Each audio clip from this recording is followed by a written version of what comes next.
Hello, everyone. Welcome to our next episode, episode 18 of the Guildhall Gamers. I, of course, am your dungeon master. Dungeon thing, I guess would be another way of putting it. Uh, does someone want to do the recap? Not it. Um, my brain's fried. I think we went and found. I can't remember their name. The the thing in the woods that was hunting. Oh yes, the The dragon big thing. dragonborn. the, Dragon. the big ass dragonkin that's hunting dire beasts. Yes, Yeah, and we're on the way to the grove. Yeah. yes, Drazul. Um, he was talking about the big building run by a small man with a smaller mind, which we're thinking was the manor. Yeah, but he said tower, and then There it are blew up. Our towers. banner never tower. blew up. There are towers on the manor. Yeah. It's a matter of time. I'm sorry. Oh, bad. Unfortunately, you guys will get the peanut gallery on a regular basis. Rude. Peanut Gallery actually got in and I'll pick Nutella or hazelnut. not watched peanut. on. Oh yeah, go watch on Twitch. Just even have it open on your phone. Oh yeah, give me a second. Yep. You're welcome. Get viewers. Good minion. Speaking of which, thank you for the reminder. Unfortunately, not logged into any of my good ones on my other stuff. I got an upgrade recently, so hello. Yay! I'm not creator, so buzz off. Friggin' time. Mhm. And of course, I just messed up everything.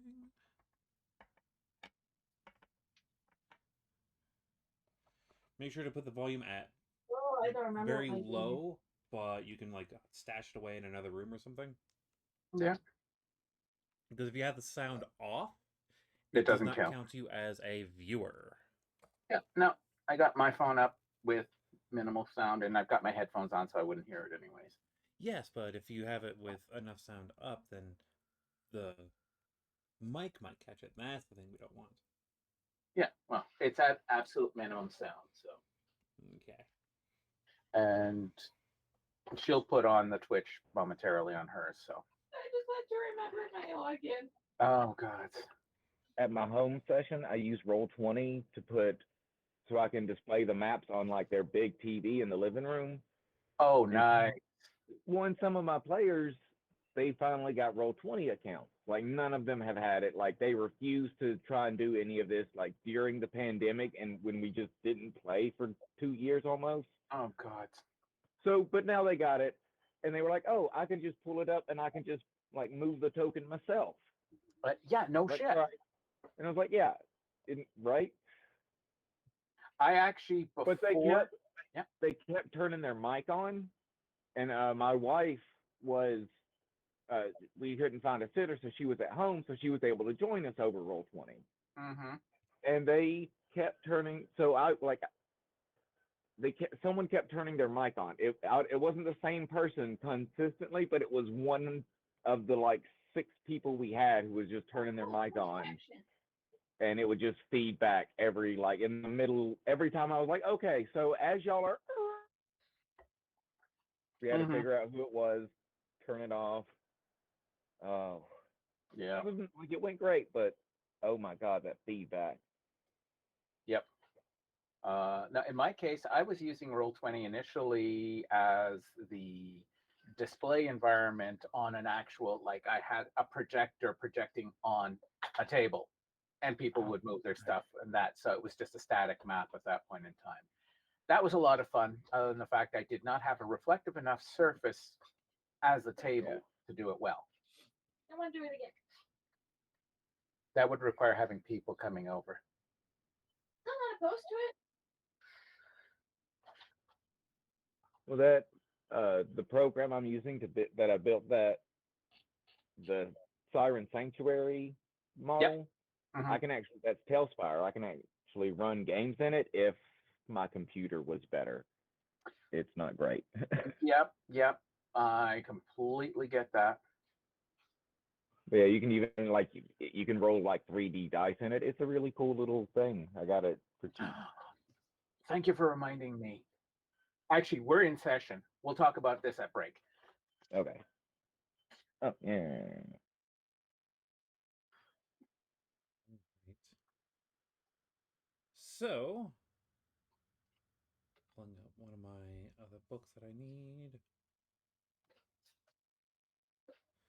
All right, so you guys were headed off towards the uh, where the druids were once found. Yes.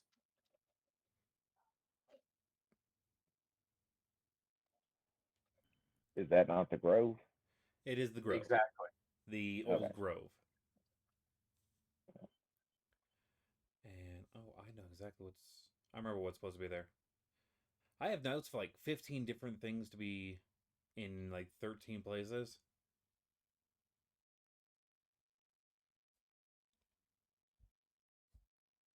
Where? There it is.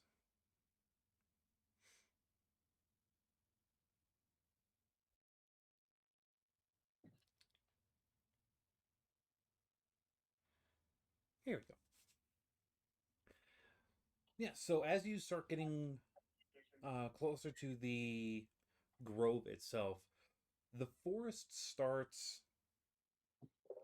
changing visually. It starts off as small changes here and there. It's the forest gets more dense, followed by uh, pockets of extra moisture. As you keep getting closer, you start seeing that there is moss hanging from these trees. A lot of these trees are, uh, they were pines and aspens, Mhm. but the trees themselves, though they are pine and aspen trees,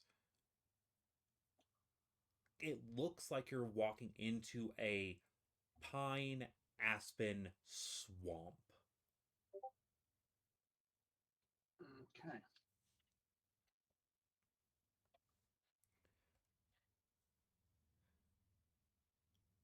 One sec, I have to find out where that went. There it is.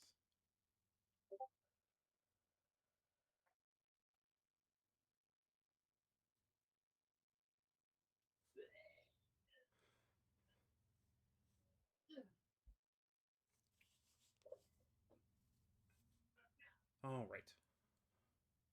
I have two different books that I'm having to flip between for my reference points. Mhm. Uh, Drazul and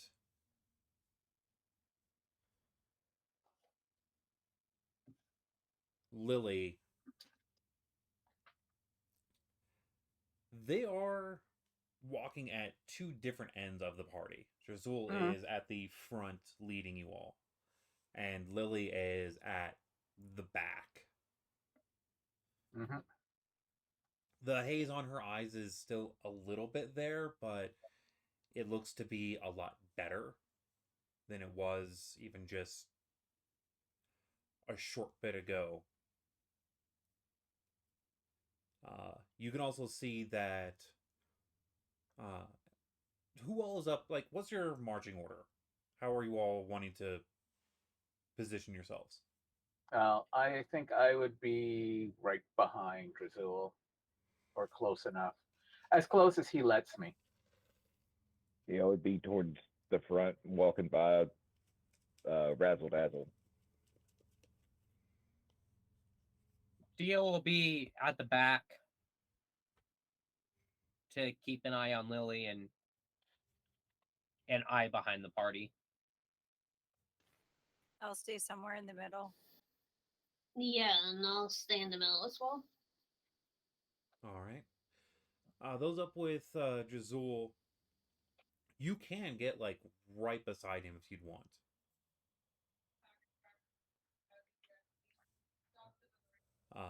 Those who are up far enough to be able to see his eyes, there is like a glint of fire that you can see behind his eye a little bit. Literally? Literally. Okay.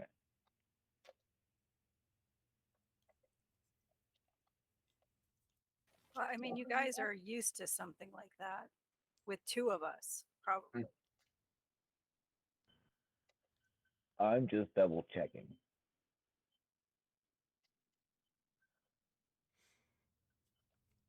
At very least one of you.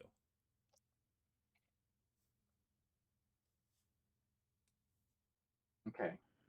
Sorry, I had something I was doing. I'd missed the last couple of minutes.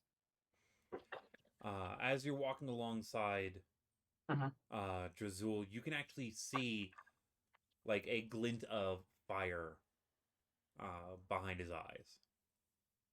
Okay. Like literal fire.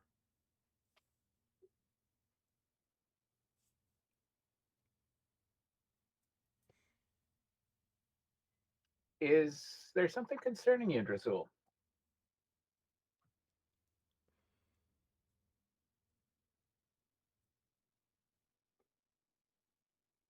The curse of my creation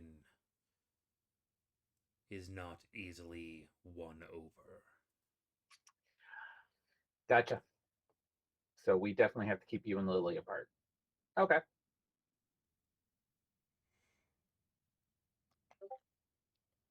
So I mentioned that to everyone. Keep them as far apart as possible, otherwise they're going to be fighting. And we don't want that. Yeah, you can tell this is a lot less of a like natural thing, and it is a curse. Mhm. Sorka, you've studied curses in your past. Dio, you've probably come across like the curse of like Dragon's Gold curse before. Like almost all of you have come across small personable like little curses to magical level curses. Well, you've all come across curses to some degree. That is how these two are reacting to this. Mhm. It is beyond just a be friends. They don't seem like they want to hurt each other, They're especially being with compelled how to. Lily is. I know. I know the only reason they're not actively fighting is that they're both under the threat of violence from the rest of us. Yes. But the reason that they aren't exactly friendly is because whoever made them were on two opposite sides of war, and that was literally what they were created for, is to be a force of on site all the time. Mm-hmm. Which I think we should definitely see if we can remove that compulsion from one or both, preferably both. Cassius, to the best of his ability, will try to ask subtly, ask Justice, like, if they do fight, whose side are we taking? Like, Stepping right the fuck back. Just trying to keep them alive. okay. We don't want either of them dead. Unless, could that potentially break the curse? Do I mean, we I don't think so. historically, do we have any historical evidence that after having been knocked unconscious or having been temporarily dead, has this helped their situation at all? I don't think. Lily, do you want to run an experiment? We kill you and bring you back to see if the No, curse but breaks? it's Whoa, I'm whoa, not whoa, saying no, whoa. no, no, not that way. Sorka, do you know anything We gotta ask historically? Sorka first.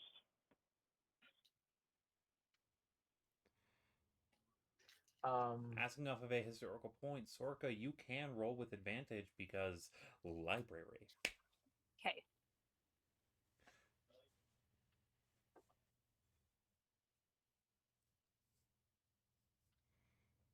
Gods, we love your library. Mm-hmm.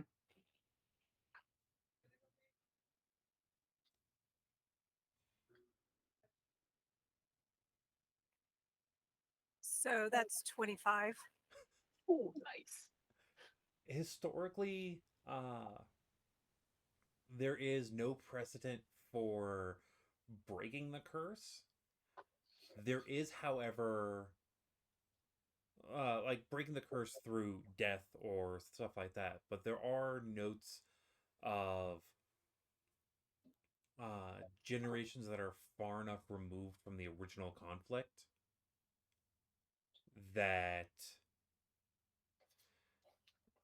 the curse doesn't affect them as bad as their ancestors would, in reference to lycanthropy. After a while, you just are born as a shifter, as compared to someone who has the full Lycan curse. Mm.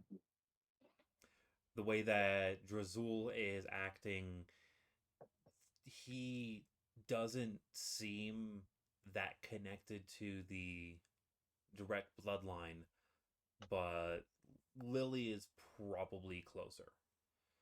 There's also no historical data on half orcs or dragonborn dying of old age.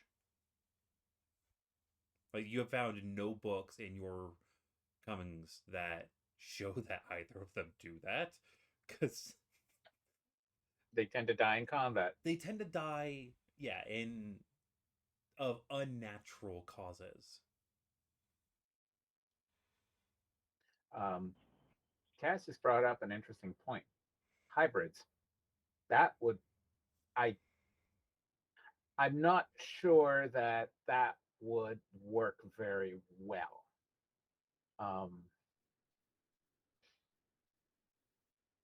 What do you mean Is by that hybrids? What is uh, like a dragonkin and the orc, the actually is parents to a hybrid? A dragonkin and a uh, warbreed child. yeah. Yes. Again, there is no precedent for it.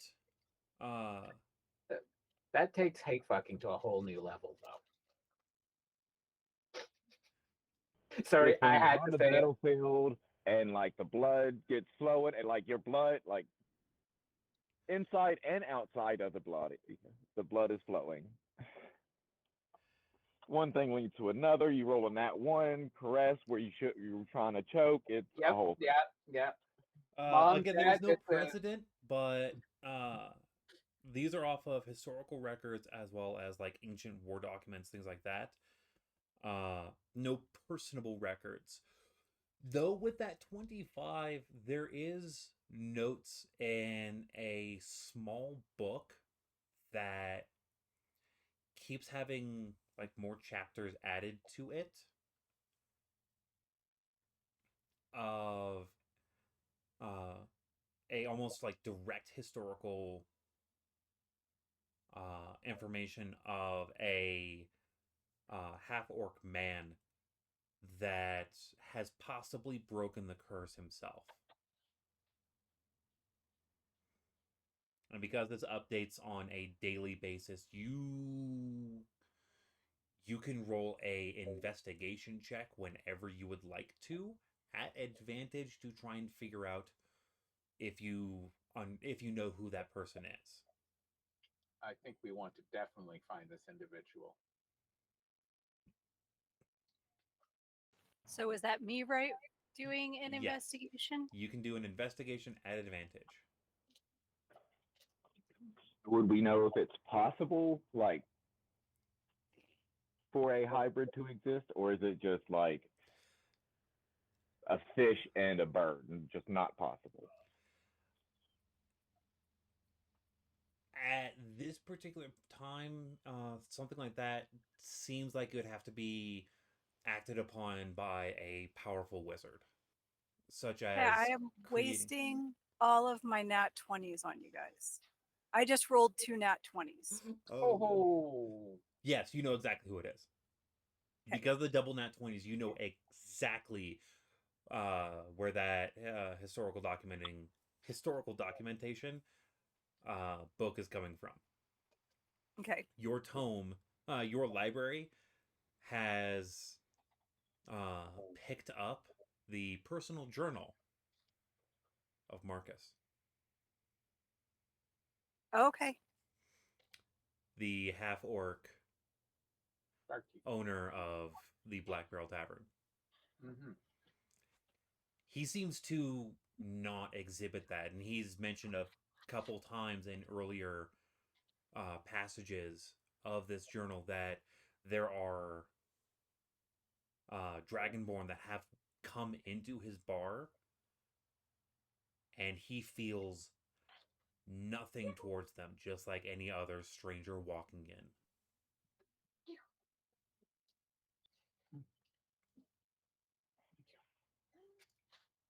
He has not mentioned how he broke this curse. All he mentions is he doesn't have this feeling. It is also documented that Lily is his actual sister. Like, they share parents, sister. He's shaken it, she hasn't.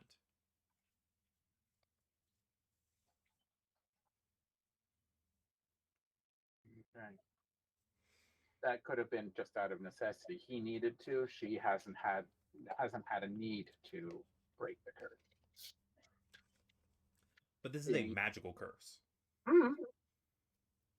And No, I get. he is not a caster. Like, he mentions several times of, if I knew any spells, it would make my job easier.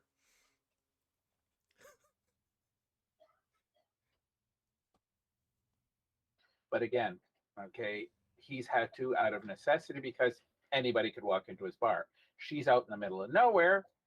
She can avoid. It's the booze. He runs a bar. Booze fixes all.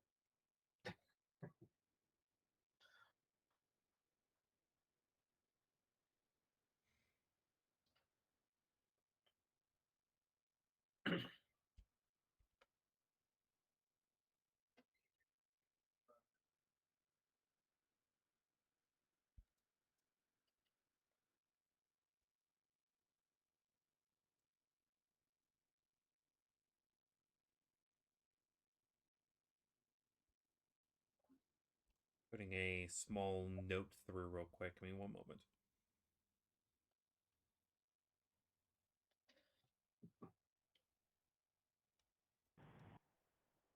So, Sorka, your library works so that any book that comes within like a certain distance, it like copies it? If it comes into our barony, it copies it. That's useful. I feel like you could teach ravens and crows to like go and just pick up any book they see and just bring it into the barony. I'm okay with that. I mean, like, I think like it can be done without magic, but then like if you add magic to it, it could be done easily, right?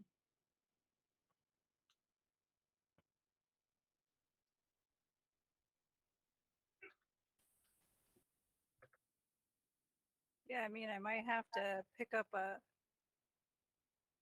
a spell or something.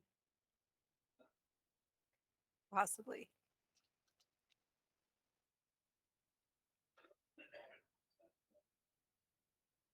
You are not sending Noct on this mission. I need him here. Oh, I'll find my own. I'll figure something out.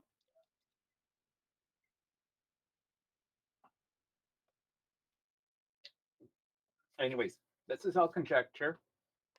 Let us focus on the task at hand and do our best to keep Drazul and Lily from trying to kill each other. And how far to till the Grove? Like, are we traveling for like days? Less? More? It's going to be less than a day. As you are getting closer, it is becoming more and more difficult to walk in it. No, it's not. Are you proficient with swamp movement as your rangerness? I'm not using that aspect of Ranger. I am. Give me a second. Features and traits. You're just flying, aren't you? Where is it? Where is it? Where is it? Because if you're flying, it's not difficult for you to walk through, but everyone else says. No, there's an actual.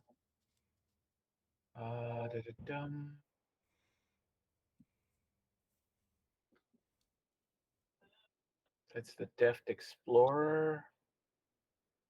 Unsurpassed explorer and survivor, both in the wilderness and dealing with others on your travels.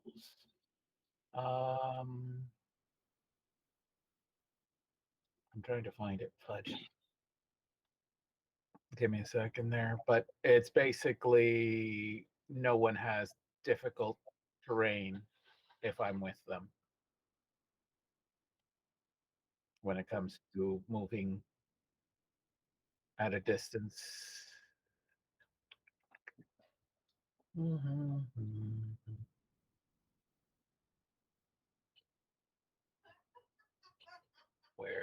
is it? Okay, I'm gonna have to find it, but Okay, it's not as difficult as it should be. no problem.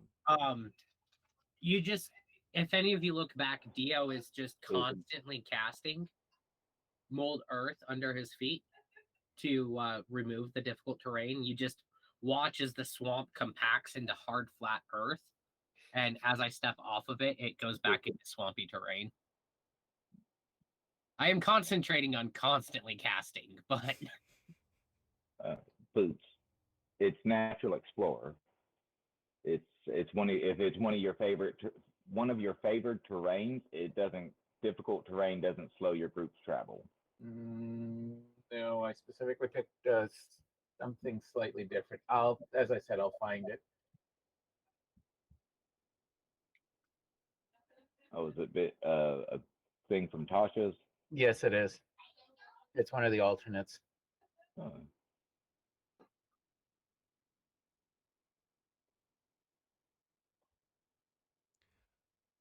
All right, well, that is always very helpful. Mm-hmm.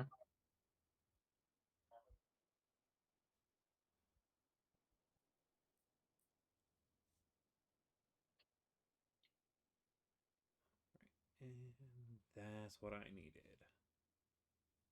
No. Where the heck is it? I think that's what I needed. Nope, I needed this item over here.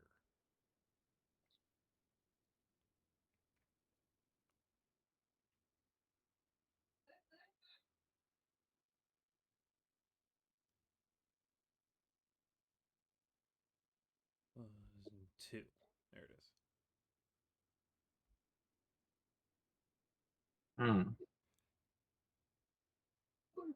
Okay, maybe not. Where the heck? I know I saw it, but can't find it right now. So, It's all okay. right.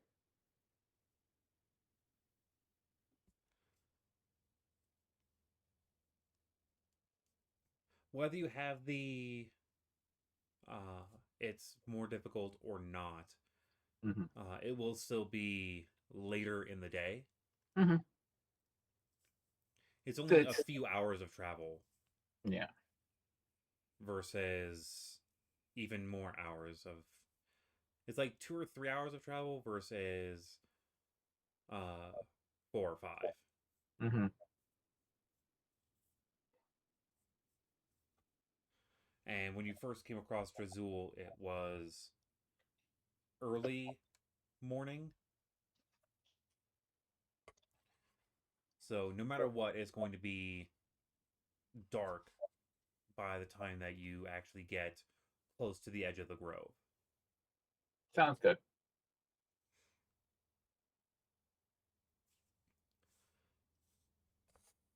As you get to the grove itself, there is a large clearing. The trees seem to cut off at a hard line. And you can either step into the oak clearing or not if you want to. But this clearing is a large circle that encompasses a small village. You can say 10 to 15 buildings, all little huts. All of them are well overgrown and damaged. In the middle of the little village, there is the remnants of a large tree. This old oak tree having broken, this stump sitting at 13 feet in height. The diameter of the tree itself is massive, as is this clearing. It seems all of the buildings around it are placed evenly in this circle. The thing that catches your eye the most is the fact that this stump looks like it was broken from the inside. And there is no upper part of this tree. From about 20 feet off the ground up, this tree is gone. And from the size of it, it looks like you should have seen a tree like this for miles. That is definitely not good. And almost like something exploded out from inside of it. Something, it looks like something had exploded out from inside of it, yes. That's doubly not good. So, time to start talking to the villagers. Dio, think you can see what you can find out? I mean, unless anyone stopped him, Cassius would have kept walking into the clearing. You would have had to go through most of us. Cassius is walking up near. Oh no, you were right behind me. Yes. Yeah, I you was walking and beside him. yeah, the three, Justice, Drazul, and Drazul. Cassius were the front three. Mm-hmm. Drazul was maybe a half step ahead, but not even a full step. Yeah. Only because he knew where the heck. Yeah. Cassius was hoping for a brawl and never got it. So, is this the grove that we were headed to? Yes. Is this also what he was saying about the tower?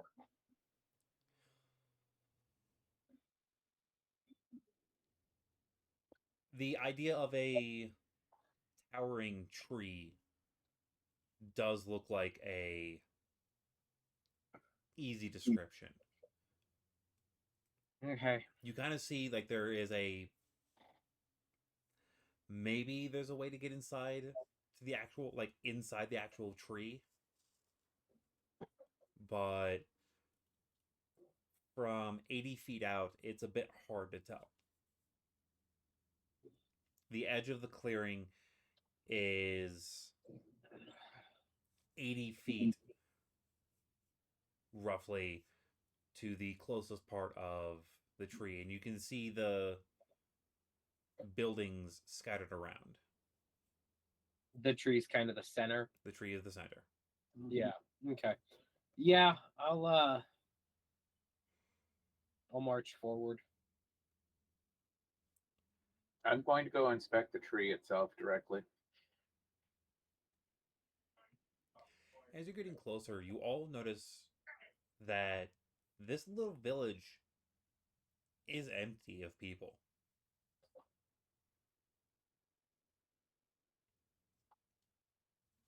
These long abandoned homes are devoid of life. How long have they been abandoned, roughly?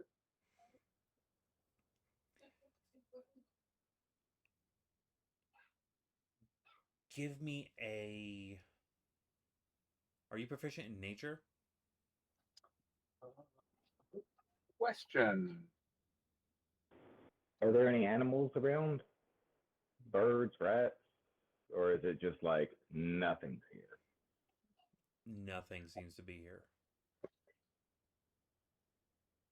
I just snap my fingers and I send Knocked up ahead of me to go up to the top where the tree's blown apart and look No. inside. No nature. I've got survival. Yeah, you can roll me a survival. Okay.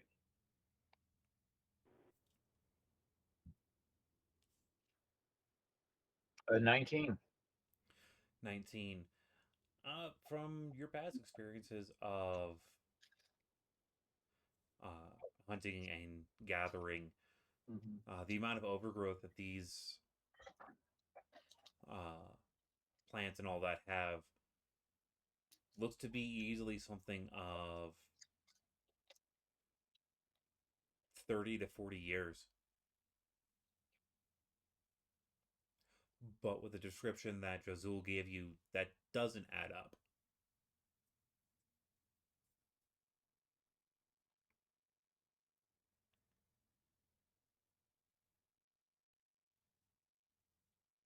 Dio, as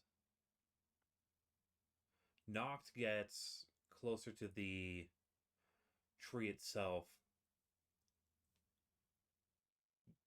I'm guessing you're looking through his eyes. Mm-hmm. You see that, yes, this tree, as you are starting to fly over it, has been blasted out from where it's broken apart here. This is probably the lowest part of where it was shattered. And there looks to be a set of stairs inside the tree. Like carved into the trunk on the inside. So it looks like it's been hollowed out and carved. In some areas, yes. As you continue, Hollow them down. yeah, as you continue following inside, you start seeing murals carved into the wall. Figures with long cloaks and deer heads that are always interacting with a large orb. the figures are either worshiping it or congregated near it in the depictions. In one of the murals, you see 4 of them holding up the orb above them. As you keep going farther down, the story is showing that this large orb is set into the middle of a large forest. Dots are set around in a meticulous pattern. Each dot has 3 circles around it.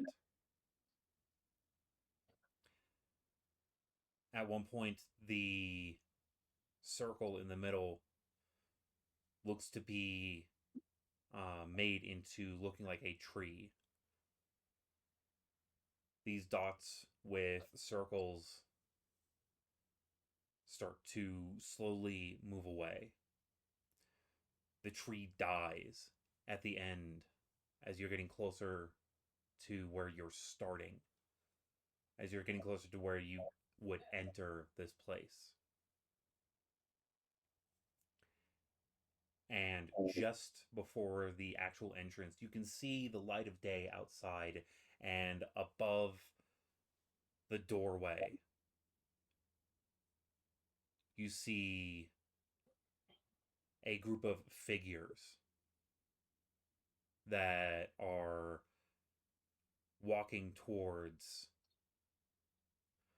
this now half circle. And this group of figures looks to be one is a ghoul with a massive weapon. One looks to be a angel with fire hair. One is a looks to be a man with a completely carved out version of that man right behind him. Another is a man with a sword that has teeth running along one edge, and the last one looks to be feminine with large black wings.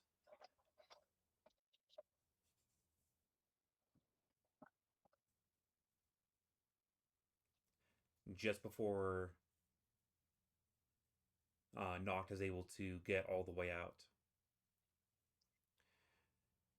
he hears a little bit of a rattling sound, and Noct's vision goes dark. Well, somebody just killed my bird. Or something.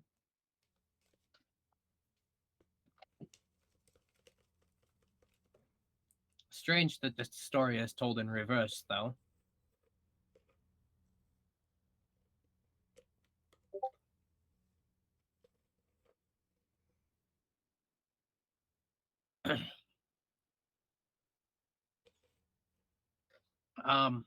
There's something in the tree. We're not the only ones here. Pleasant. I think this tree was grown from an orb. It's weird, though, because normally stories are told from the entrance, and as you go deeper, the story progresses, but the story progressed from top to bottom. Could it top to bottom?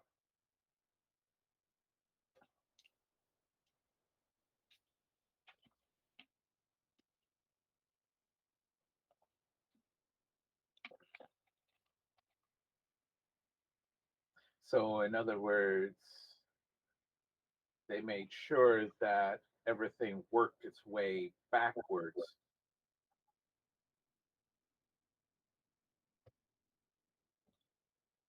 Yeah, and it seems the culmination of the story is directly above the door frame to the entrance to the tree.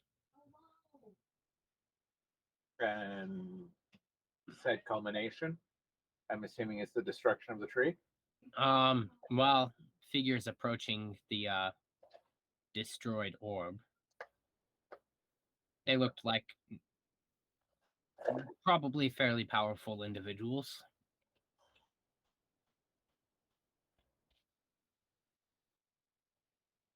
Of varying species.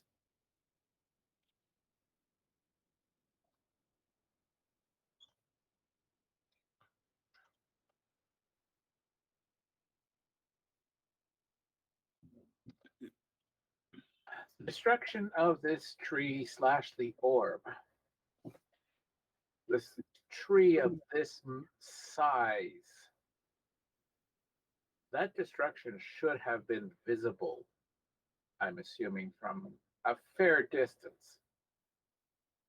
Looking And around, heard. were any of the houses or anything of this village destroyed by like parts of this tree? No.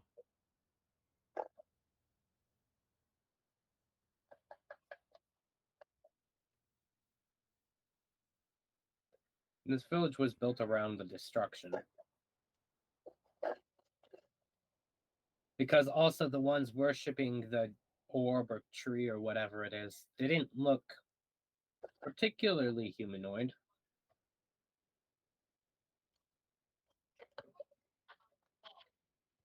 Could have just been ritual dress, but generally you'd see other figures that look different if it was just ritual dress.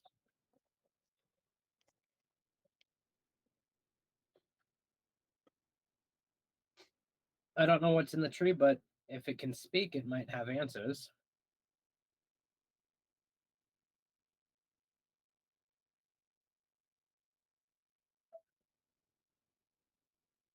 So, do we go through the normal entrance or do we go through the top?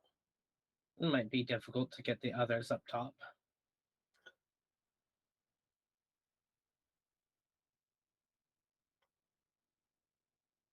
Does Drazul? I assume Drazul has wings, right? Nope. No. Okay. So, in other words, I'm the only one here that can naturally fly. Correct.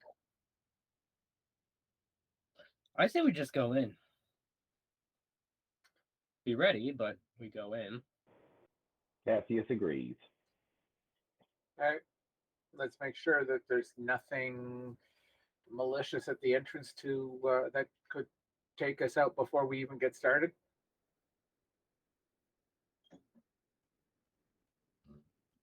All right. I'll get closer to the entrance and I'll call out, like, if you can understand us, we just want to talk.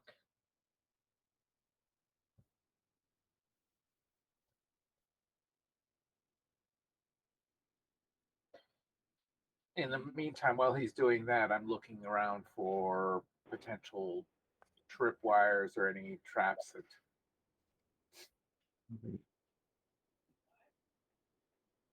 Say, Dio.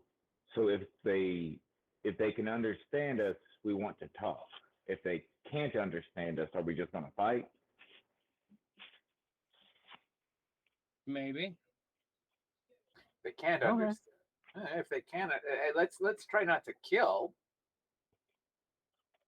Uh, A couple of you have speak to animals if it's an animal, but Yes, most definitely. I didn't think it might be an animal.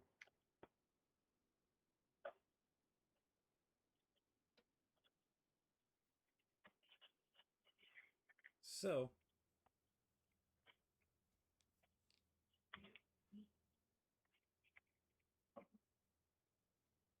Justice, Yes. I need you to give me a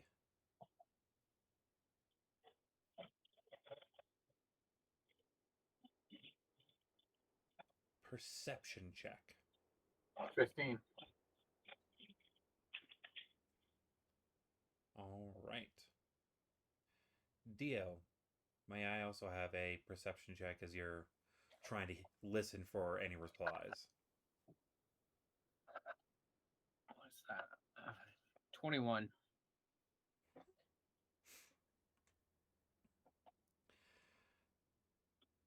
Dio, you hear that like rattling sound once again from inside the tree. You recognize what kind of rattling that is. I mean, was what, just 2-3 months ago when you had to face these skeletons of that were brought up before. Okay, well, Justice, you do get a buff to your looking around, because you've dealt with these kinds of things before. You notice that you actually have been followed in to the clearing. Oh, well, that is not good. Yeah, and you also recognize the signs of a shambling mound moving across the ground as stealthily as one can. Okay, so we have a monstrosity on our tail. so just real quick, based on where Noct was killed and where I hear this from, can I approximate within, say, 10 or so feet of where I think at least one skeleton is? Yes. Okay. On that fun note, I'm going to ask for our favorite little number. Initiatives, please. 22. 21.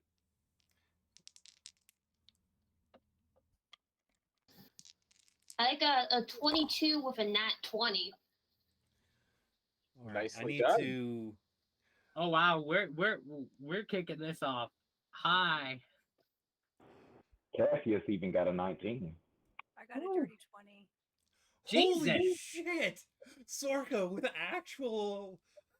I know, like let me do things today because apparently I'm rolling well so far. Knock on wood. Okay, with a dirty 20, you're still somehow fourth in the initiative order. Yeah, that's fine. I'm good with being like later in the initiative anyway. But like, How is 19 the lowest? We still have Tala. Who is. Tower goes directly after. Okay. Lucy and Lily.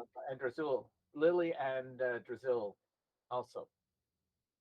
One second. My brain is not letting me spell things real quick.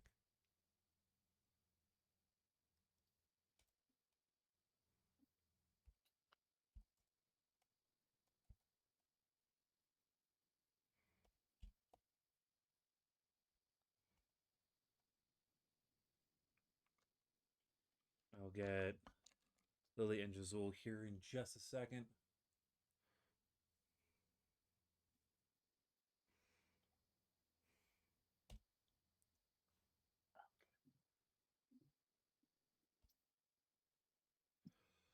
All right, who is above a 20? Most of us. Most of us. All right. 22. I think the order is Justice, Wells. 1 second, Jake. Because Justice, your dex is probably definitely higher than Wells, right? Yes.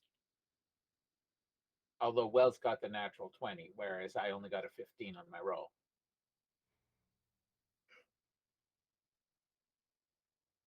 Yes, my initiative is that disgusting. Why am I not remembering how to spell words today? Like, justice is easy. As long as you can read it, that's all that matters. Yes, but at the same time, it's also in our stream stuff.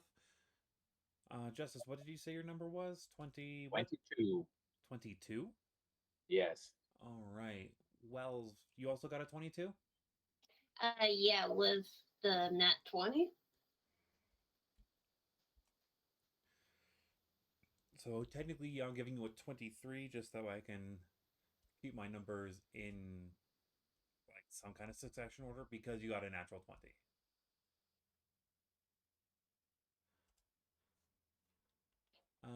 Who is after the 22? Dio with the 21.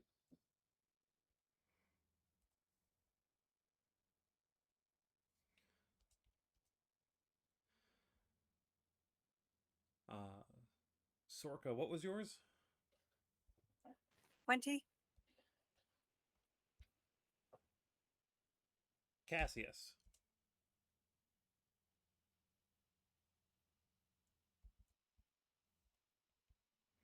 You're muted. I think he was 19. Yeah, he was 19. All right.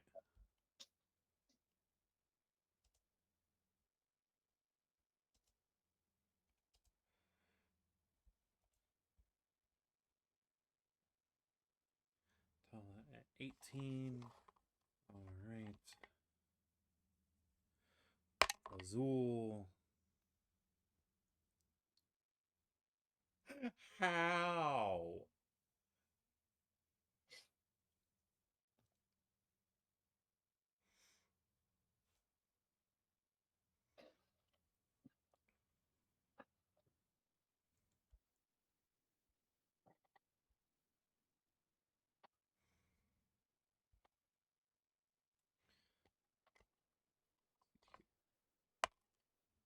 Lily is actually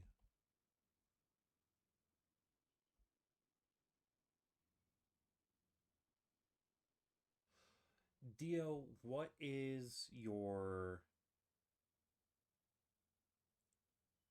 never mind. It'd be technically Sorka that I'd be asking this question, but I can almost guarantee that Sorka does not have a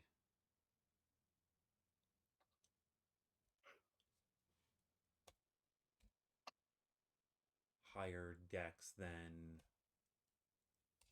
Lily.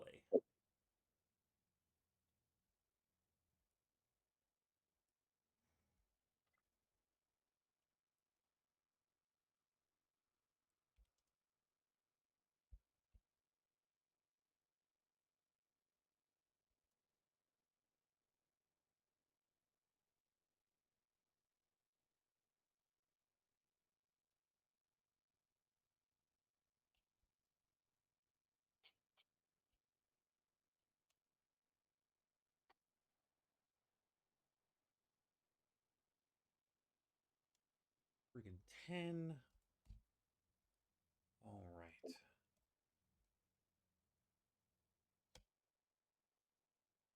And that is our initiative order. Are we wanting to do our break early and go directly from break into combat? Sounds good to me. Sure. All right. So we're going to take, say, a 10-minute break and try and clean up combat afterwards. Sounds good. All right. So see you all back in about 10 minutes.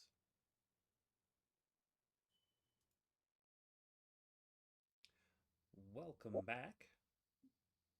We are temporarily down someone over network issues. It happens, unfortunately. Because computers are stupid. Mm-hmm.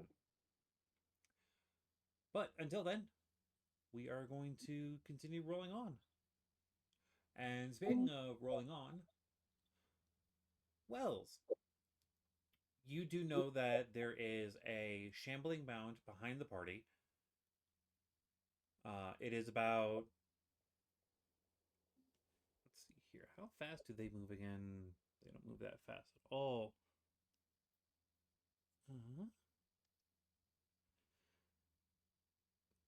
Yeah, it's about 15, 20 feet behind you. With how Dio has been messing with the terrain, you could move up to your maximum 30. And you guys are about 30 feet away from the entrance of the large tree that has the at least one known skeleton inside it.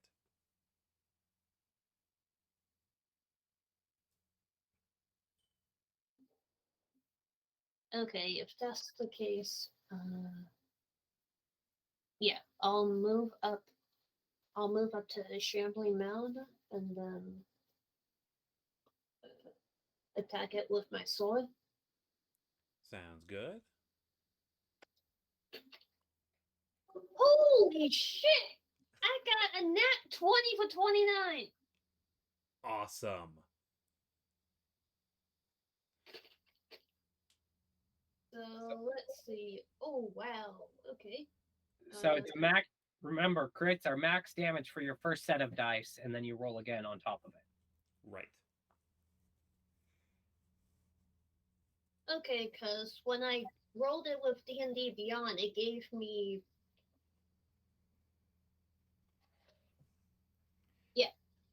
17 total damage with the crit, and then So just roll a normal damage for it and add it to what the max damage for a normal hit is.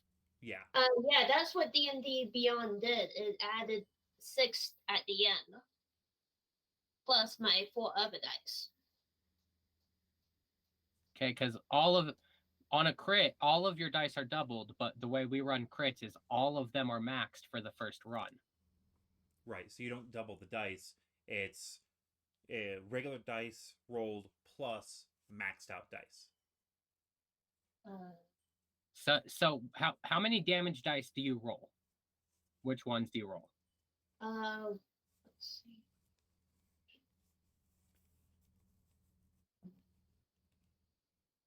Oh, normally it's 2d6 plus 6. So you at a base, you're doing minimum 18 plus 2d6. Okay. Plus plus 6. No, because necrotic plus your 6 plus rolling d6 for that necrotic. Okay, so base 24 plus 3d6. Okay, so just roll 3d6. Roll Yes. 3d6 and add 1d4 behind it. Okay, so that's 24 plus 10, and then you said d6 for the necrotic. Did you roll 3d6 in Yes. total? Oh, well, then that would be it, because 2d6 for your weapon and then a d6 for your necrotic, right? Yes. Yeah. So But that's double what D&D Beyond said, because yeah, we don't do normal crit rules. Okay, I forgot. Otherwise, crits can be very disappointing. You could roll a bunch of ones and your crit does less damage than a normal fucking hit. right? Like a crit is a crit. Yeah, a crit should hurt either direction. So that was 34. 34. Okay. Hey, at least Wells can't do lightning damage. True. And is it still standing? Oh, yes. Yes, it is still standing. It is Okay. a shambling mound. Okay, then I'll attack it a second time with my sword. Go right ahead. Oh, damn, it was almost a nat 20, but it's just a 23. Oh no, just a 23. You still friggin' hit. Okay, so that's 16 damage, and then for the necrotic.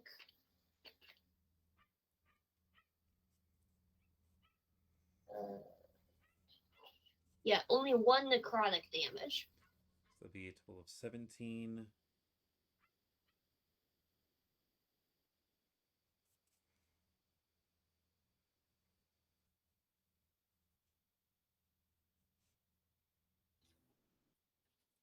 Oh yeah. All right. And is that all of your attacks? Yes. All right. Do you want to do anything else? You've already moved. Do you have any bonus actions that you want to do?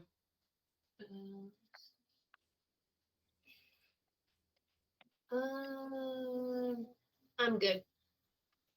All right. And I'm trying to. I said there were 15 buildings. Sure. Yeah. Need to do some very quick small math.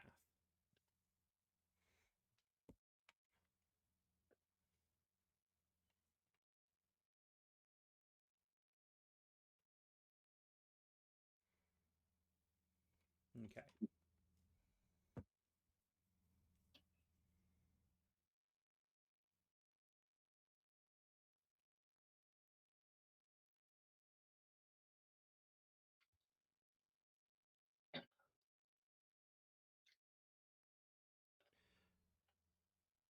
All right. Up next would be Justice, but they have currently flown into the air and trying to reassess the situation. I will be mentioning that Justice does notice that there is another shambling mound moving towards the party. Yay! And they see more skeletons moving towards the party as well. Dio, you are up. Oh, wait, no, never mind. You're muted. And I'm Boots. back. You There are you go. perfect timing. It's your turn. Okay. I was just That about works to for me. DM your turn, but Okay. here you are. There was a shambling mound that is behind the party, about 20 feet behind.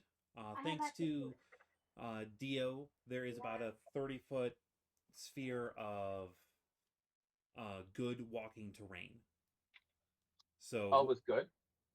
I'm giving you guys a good 30 feet terrain. You guys, you're about 30 feet from the tree stump, where you know there's one skeleton inside there.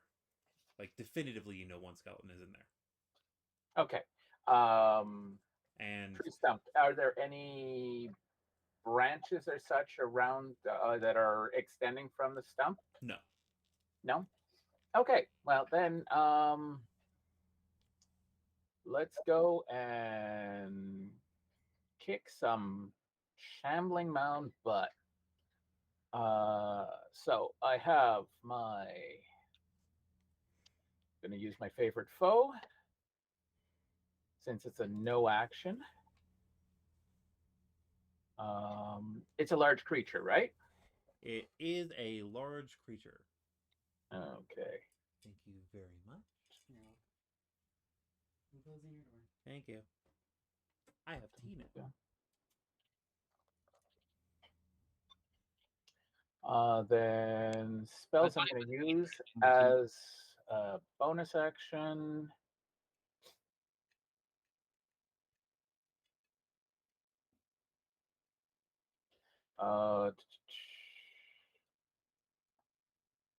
Hunter's Marker and Snaring Strike.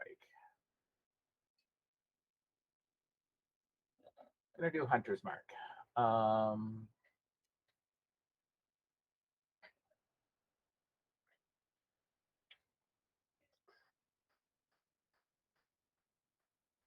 Okay, and going to go with my Dread Ambusher. Gives me an extra attack.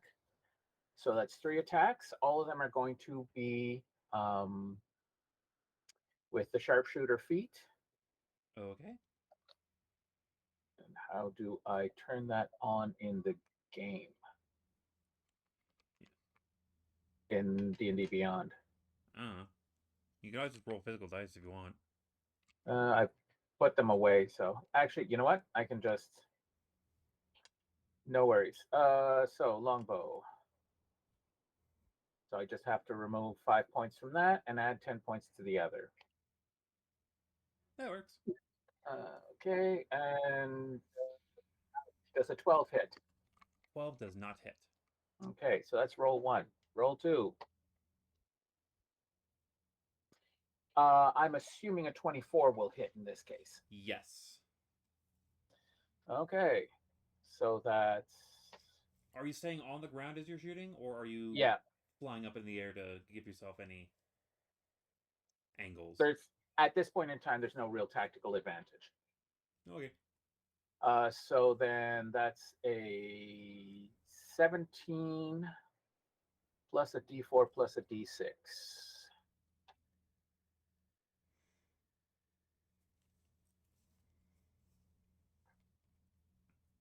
So 24 points. Oh, plus backstep. Forgot that D6.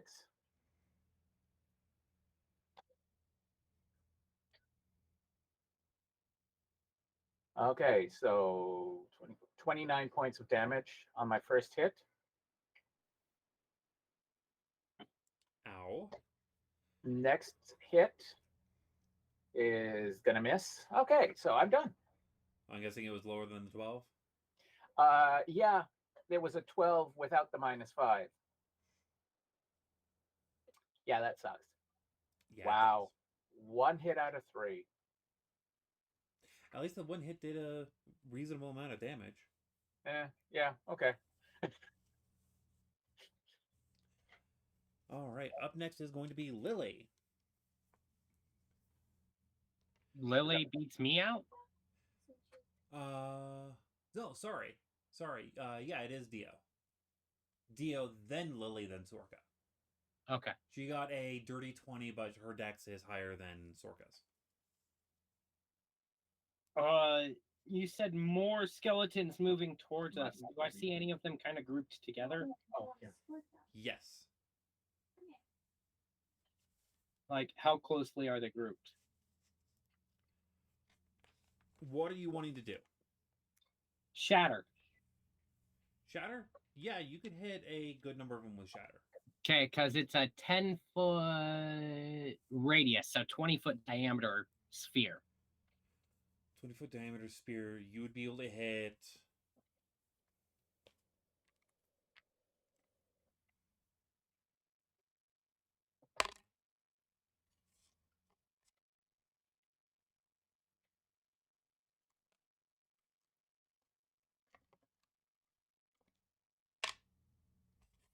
You'd be able to hit 11 of them. Okay. Yeah, that'll work. I just cast Shatter at level 2. I need them to make a con save.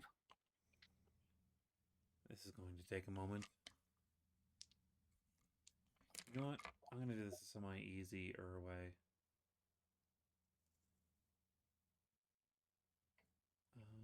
Where is it?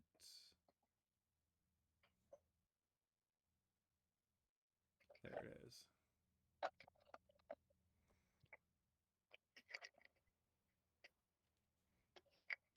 Move faster.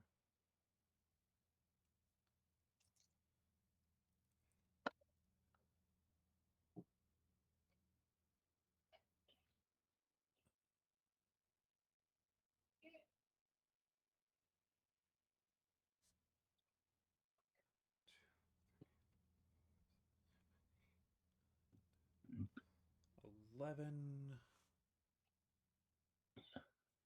And you said con? Con save, yeah. DC 16.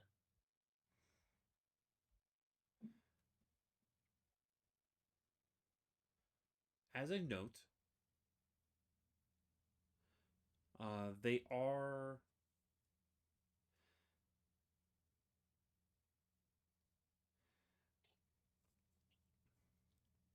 they all look a little different from your average skeleton. They look a little bit more fragile than usual. You probably know what rules I'm using on for this small horde. Minion rules. Minion rules. Which is good on spells like Shatter, because It is and it isn't, because instead of taking out half of them, I either take them all out or none out. it's pass or fail for each individual one. Okay.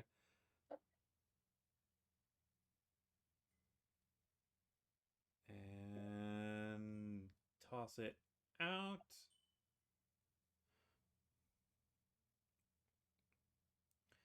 How do I find the roll history? Where did it go?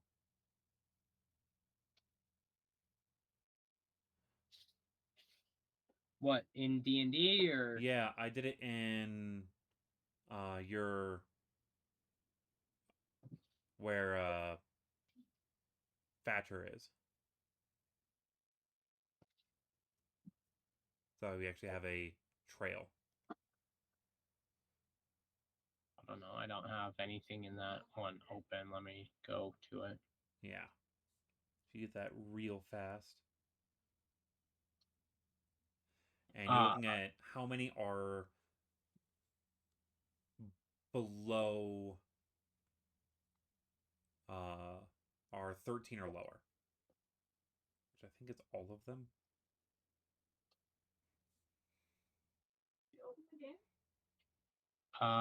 It won't show me the breakdown. What? That is annoying. So Hold on. Oh, wait. Here we go. I have to hover over it. 1, 2, 3, 4, 5, 6, 7, 8, 9, 10, 11. What is there plus to it? What am I looking at? +2. Okay. So if it's a 14 or higher, they pass. Anything below that, they fail. How many failed? 6 failed, 5 succeeded. That is more than I expected would succeed. So 6 failed, that leaves us with...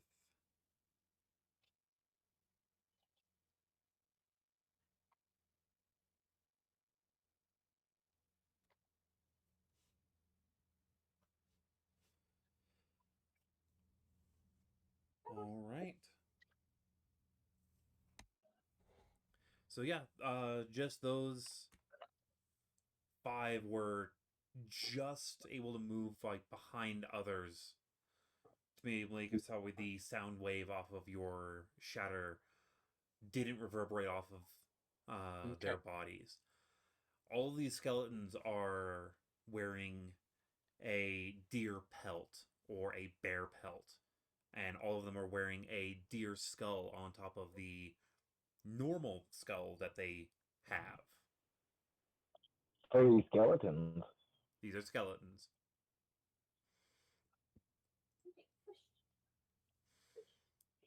And 6 of them just explode when you launch out your shatter.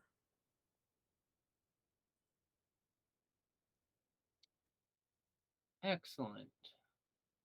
Again, it's pass or fail, but it's pass or fail for each individual one, not as a whole group, which is better for you. And yeah. Because they might have enough health to be able to survive some of this shenanigans. And then I shout over to Sorka. Well, all kinds of undead goodies. Don't miss. And give Sorka Bardic Inspiration. It's a D6 you can add.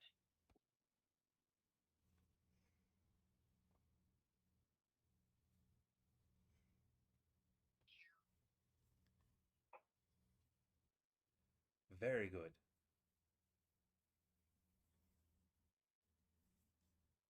Anything else?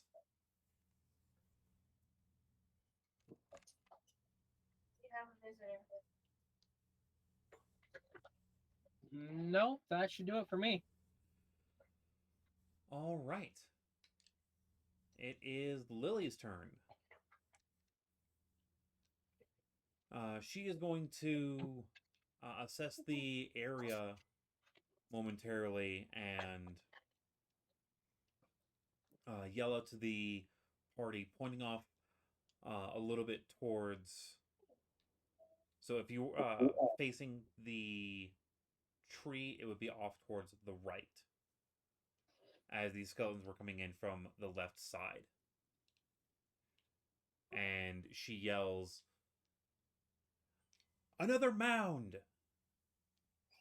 And she's going to toss up a hunter's mark and take her 2 shots at it.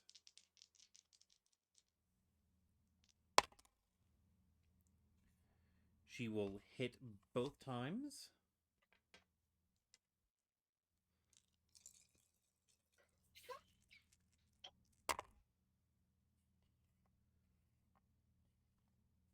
That's beautiful.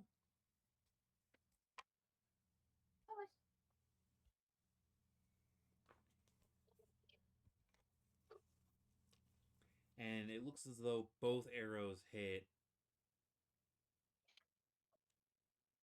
very deeply into the mound. Before she starts moving towards one of the huts.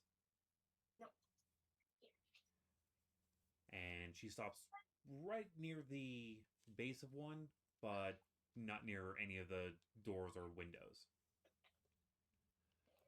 And that'll move us to Sorka. Okie doke.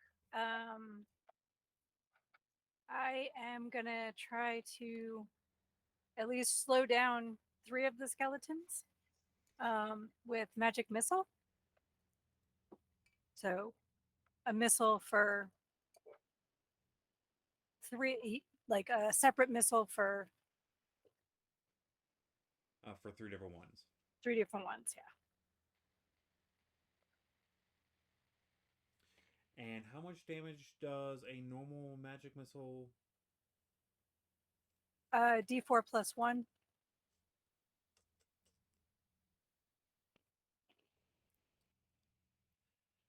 This is going to sound a little odd to you, but I would like you to roll me 3d20. Okay.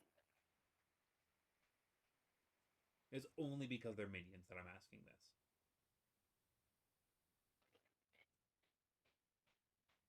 It's a 5% chance of something very particular happening.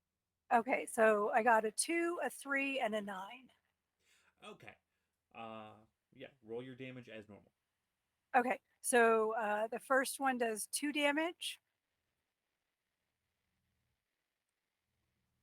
Okay. The second does 3 damage.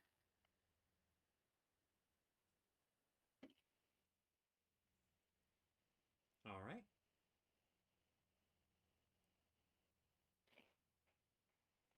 And the third does 4 damage. Okay.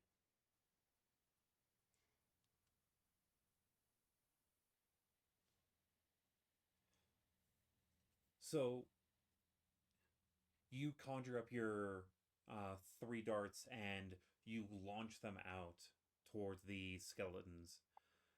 And each one of the darts finds its path through into the rib cage area and just shatters all 3 of them. And they bust apart, falling to the ground. Cool. Anything else? Nope, that's all I have for now, and I'm just going to keep an eye on everybody else that's around me in case they need my help. All right. Cassius, you're up.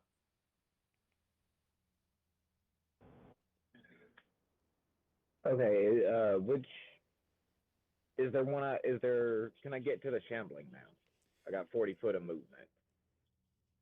You could get to either of the shambling mounds. The closest one, the one it's been hit, hasn't it? Both of them have been hit. The one that uh, Wells is on is closer and would take half of your movement.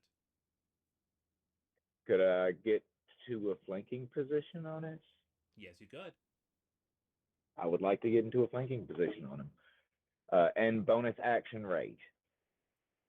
All right. And as a reminder, flanking does give you a +2, not advantage. Correct.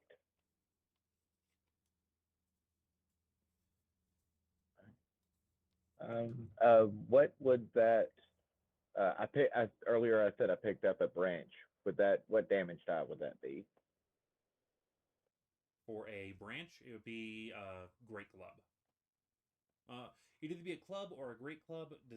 Depending on the size of the branch, I will let you choose between the two.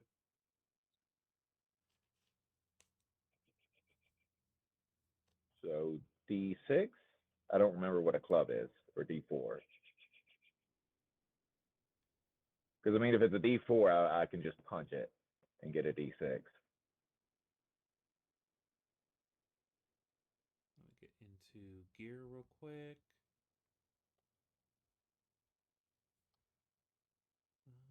Let's see here. That's adventuring gear, weapons. Here we go. A great club does. Well, I got my shield on. Yeah. Regular club would do a D4. Great club is two-handed. Then I'll just punch it for a D6 then. So I will not use the branch.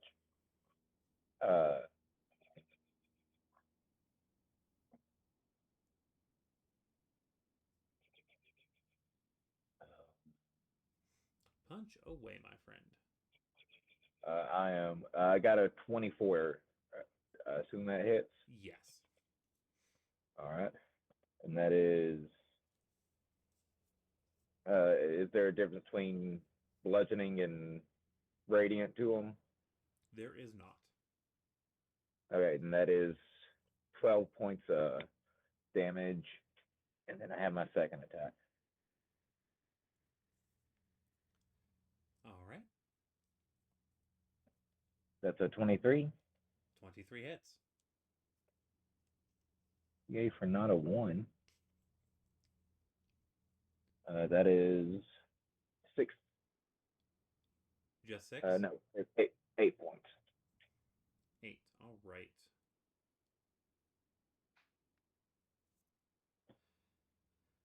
And that would be everything I got. All right. It is well into bloodied territory, but is not critical yet. And we're on to Tala.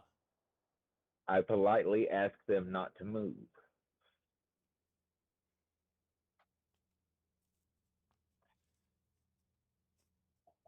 Tala follows your instructions and Oh no. I was saying Cassius asked the Shambling Mound not to go anywhere. Oh. Shambling Mound does not seem to react to your statement. So I reckon Tala will go to the. Is there a monster they can get to without getting too far away from Sorka? The one that would make a side they're not that far away from Sorka would be the Shambling Mound that you're on. Sounds like a plan.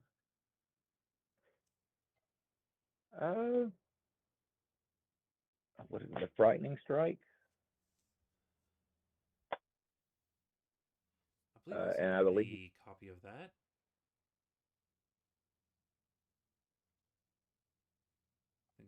I have it somewhere, I know. A 21 to hit.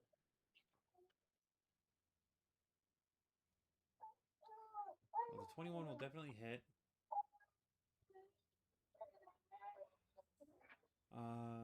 Yes, Frightening Strike. Target must make a Wisdom saving throw or be frightened until the end of its turn. So I will make a Wisdom save real quick.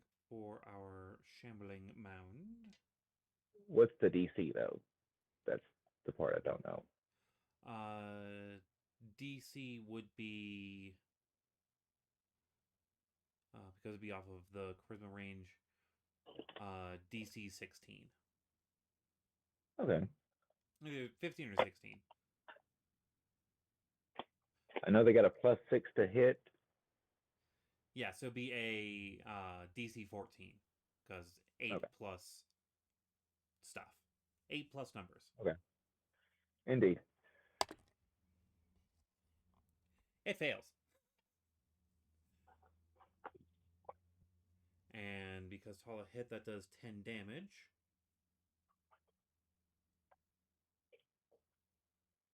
I guess Tala will stay there. All right. It is the shambling mound is critical at the moment. It better be.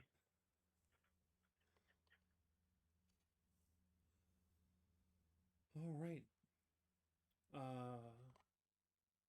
Drazul will actually just post up next to Sorka. And just hold on to his great axe. I have a quick question. Yes.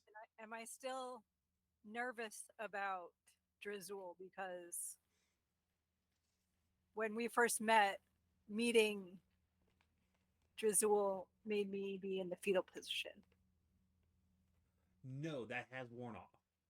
Okay. I just wanted to make sure that I wasn't like cowering away or like distracted by. You can tell that Drazul used a part dragon effect. Okay. But it was only momentary, and it has since worn off. Okay. I just wanted to make sure. Cool. Thank you. Yeah, good on reminding me on the fact that he had done that. It also reminds me that he does not have that feature anymore for the rest of the day.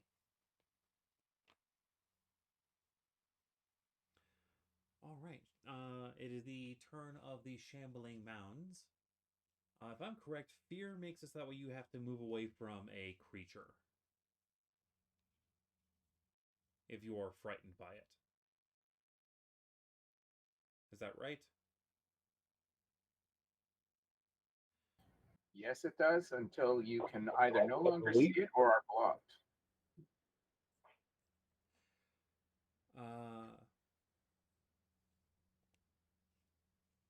Yeah, so Wells, Tala, and Cassius, you all get attacks of opportunity.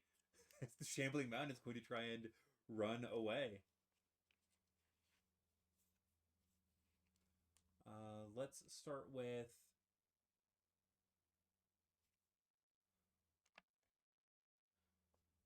we'll do Wells as 1, Tala as 2, Cassius as 3.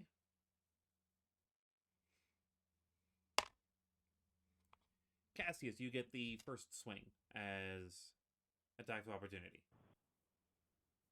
All right.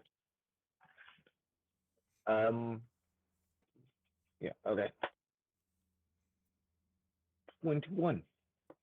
21 hits.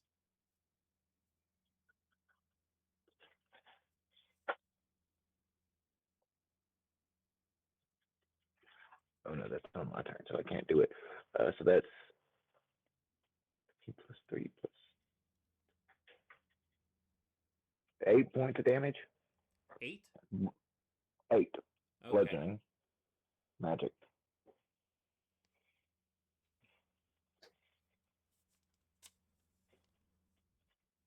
Wells is high, Tala is low. Wells, you get the next stack of opportunity. 23 hits, right? 23 hits. That would be 14 damage. Would I still roll the necrotic? Yes, because all of your attacks do necrotic damage.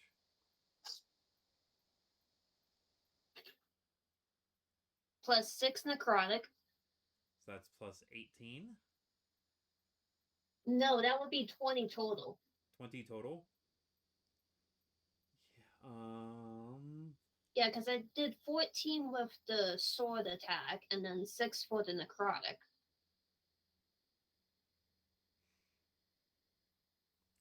So as this shambling mound rears up and starts to try and climb over, climb around Cassius, Cassius is able to just punch it a little bit, and it staggers back just a small, just a couple feet. And Wells, you're able to take your sword and draw it across the back of this creature, and the necrotic aspect of your blade and this new variation of your pact eats through the branches, and it just turns into a withered mess as it just scatters all around you. And this shambling mound dies.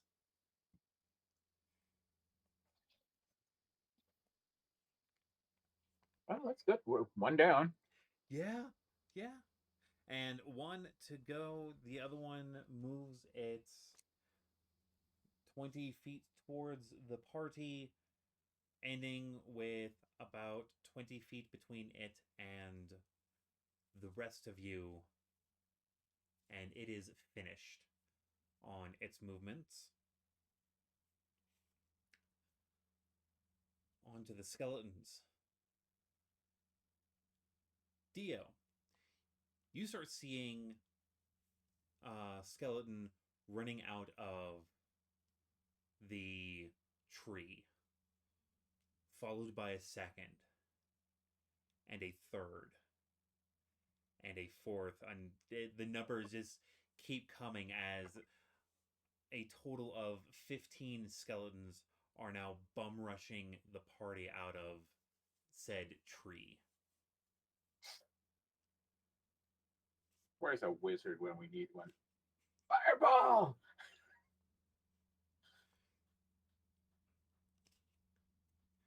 You are muted. I don't have Fireball yet because I'm fucking multi-classing and I don't have access to any actual 3rd level spells. I know that feeling too well.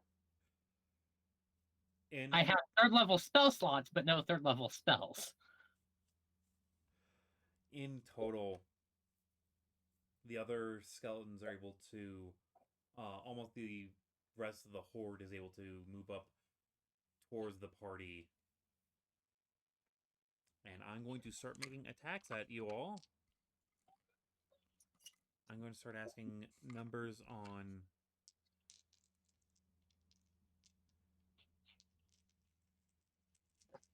points. Actually, it's going to be...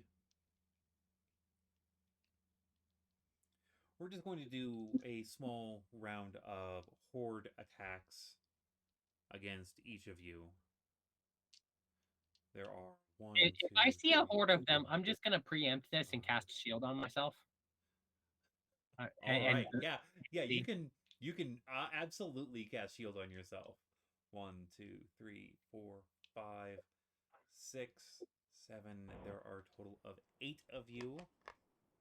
That's funny because Cassius is also casting shield. Wait, Cassius knows the spell shield? No, he's just putting the shield in front of him, shouting "shield" as loud as he can. I should have taken to the air. Fuck. Whenever the DM suggests something, listen. I was just asking, you've also been able to have seen like more of these numbers coming in. And Yeah. you've been able to spot the other shambling mound a little bit faster. That's originally what you were going to do when you were away, but then you came back and undid the little plan that I had for your turn. So, no worries. The first attack from a small group onto we're going to go into the initiative order. Wells, you're going to be the first one attacked.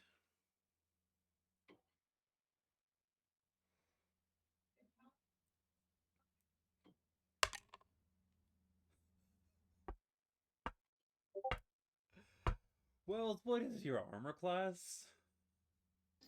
17. Fucking shit.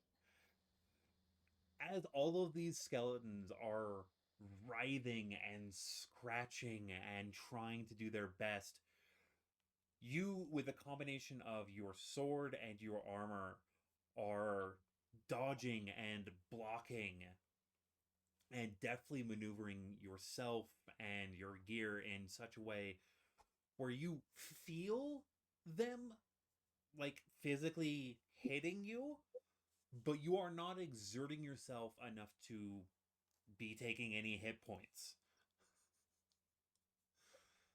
It's fucking bullshit. Justice, what is your armor class? 17 as well. The group against you is a little bit more adept. And you will take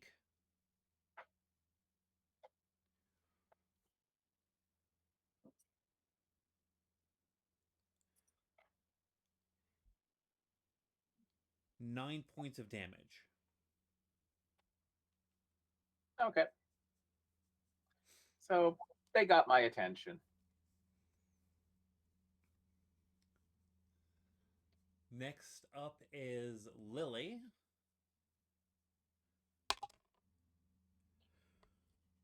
Who is also able to, with a combination of ghillie suit and extreme levels of dexterity, able to shrug off her assailants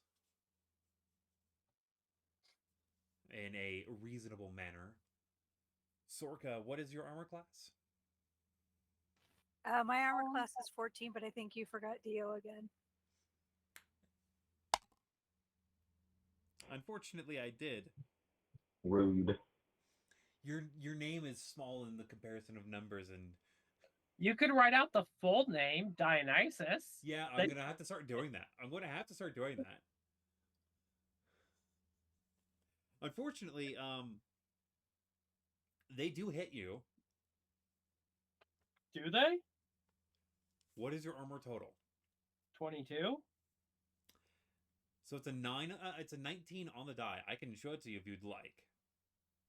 Fuck! Wasted a shield. God damn it. Okay. They don't have very many buff range. It's the major reason they're able to hit you is because there are so many of them. And you do take the 9. What was it? 9 damage that I said to you, Justice? Yep. Yes, you do take the 9 damage. All right. Well, I'm about to go nuclear on them, so. Sorka, you ate that 19 by passing it off to Dionysus. Now it is your roll. Mm. What was your armor again? 14. 14.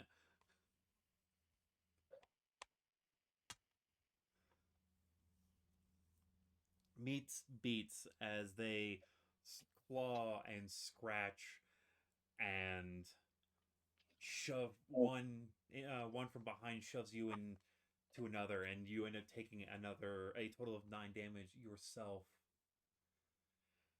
Cassius, what is your armor? Doesn't matter. 23. Oh, okay. They almost made a very big mistake. It doesn't matter because I rolled a nat 1 and then I rolled a 2.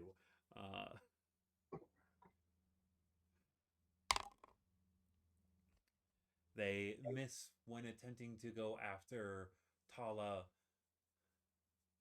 and their attacks on Grazul send my die way out of the way.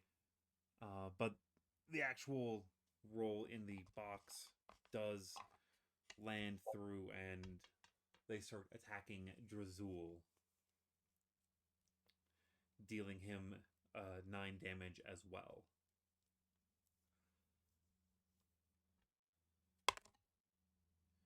He is still standing, though. Wells, it is your turn.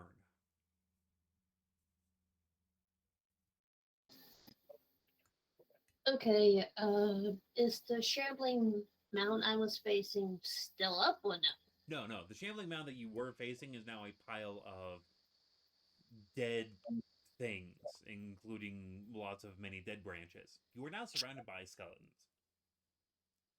Okay, if that's the case, I'll attack one of the skeletons with my sword. Alright, roll your attack. These are minions, so your attack can have the potential to do massive damage. Okay, does a 19 hit? 19 hits. 16 damage?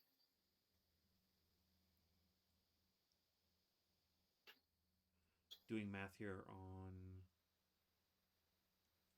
Where is it? And then 6 One. necrotic damage. Skeletons are no longer immune to necrotic. Fun. So, as you swing your sword, you actually manage to sever the head and then drop the blade into the shoulder of one of them, making the skeleton start to crumble down.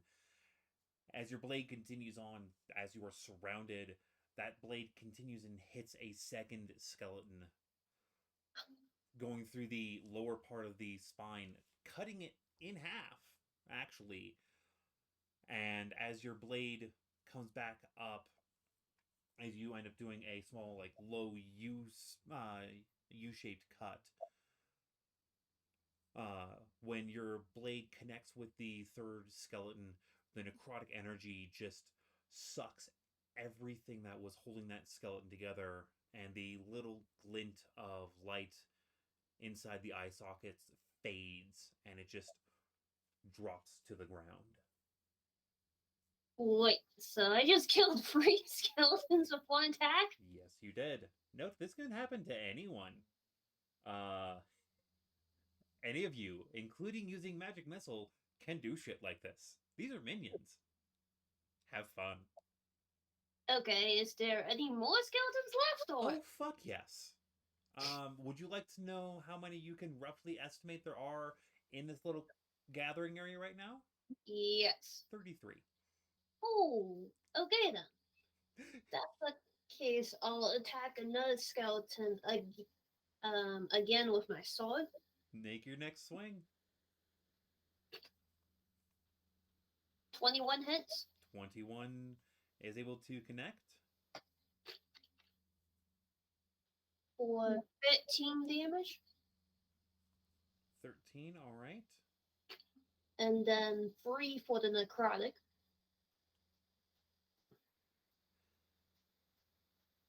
This on the second swing, you're only able to manage to drop 2 of the skeletons, including using the necrotic energy. As you're able to sweep the legs from one and then rise up and bring the pommel of the sword, cracking the skull of the second skeleton.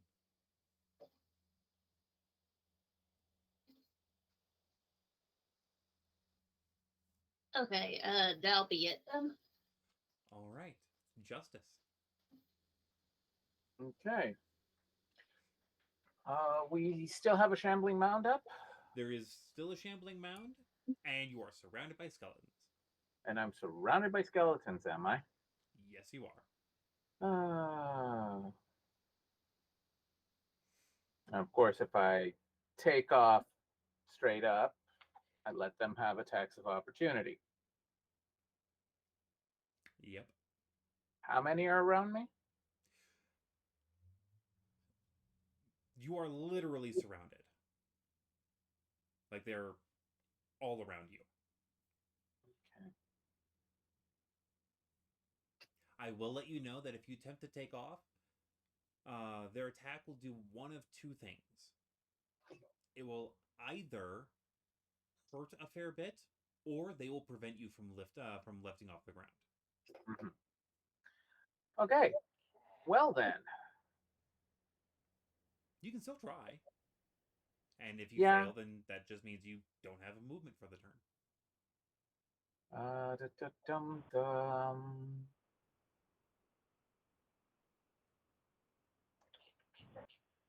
Do you disengage as a bonus action? Not as a bonus action, as an action. I haven't gotten that to that level yet. I will have that.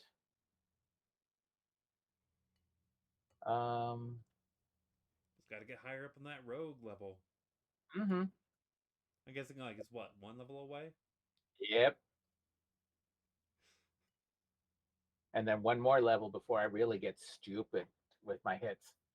My first attack is, I'm figuring, going to roughly double in damage. Well, this will be fun. That means I get to throw bigger things at you. Yep. This is one reason that I've thrown 2 shambling mounds at you this time around. Uh-huh. Like, you guys are getting bigger. I originally tossed 45 skeleton minions at you. Uh-huh. And the Dio just had to shatter a ton of them. Well, They drop like actually, flies. I think I'm gonna do the exact same thing. The majority of them are within 5 feet of each other, right? Oh, yeah. Good. Hail of Thorns. Shooting pretty much straight up so it lands within 5 feet of me and takes out whatever's around it. All right. So you're not moving from your spot? I'm surrounded. If I move, I get hit. Okay. So, You do realize that if you shoot it to where it will land at your feet, you are within its damage range, right? I said within 5 feet of me. I'm not going to hit me. Okay. Oh, so you can get a total of 10. If you target one of them, like the maximum you can do within 5 feet of that point is 10 skeletons. Uh-huh. And is it saving throw or is it a damage thing? Or is it Yes. Saving throw. Dex saving throw, 1d10 piercing damage on a failed and half as much on a successful. And you have to hit the first one? And a creature with a ranged... Yeah, I have to hit. But it says the next time you hit a creature with a ranged weapon attack before the spell ends, which is up to a minute, is when it'll affect. All right, you can roll your attack. I will not be doing sharpshooter. I will keep my rolls as they are. Okay. I mean, you could use sharpshooter if you want. No, I don't need the extra damage. I need the better to hit. On the second, now. No, okay. I have disadvantage here.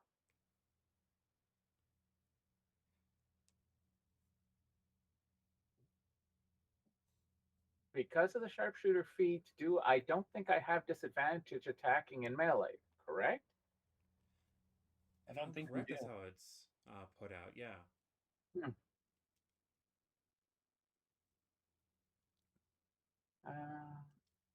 I'll currently roll it as yeah, you don't have disadvantage. If you don't take the negatives, you don't have the disadvantage. Okay.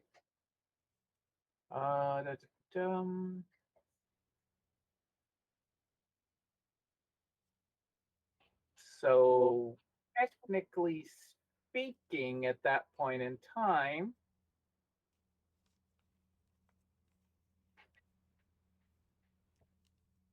okay, no, that's not going to work. Unless I've got one of my colleagues within 5 feet of me. Which you do not. Okay, so no sneak attack. That's fine. I will cast then my Hail of Thorns and attack one of the skeletons within just a little past the 5 foot mark. All right.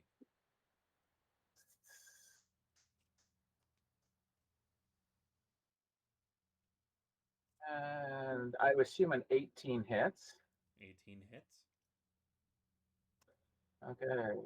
So then that one has 12 points of damage. And then we have, I'm assuming, 9 others that need to make a dex saving throw. What is the dex saving throw? Spells. 14. Son of a bitch.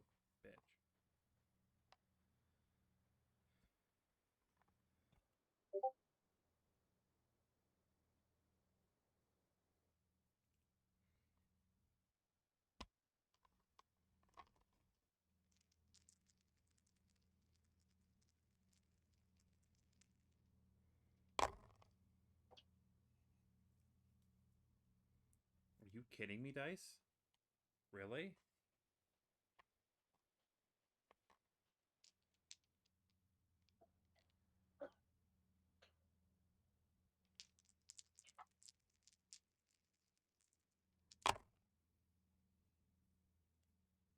Oh, shit.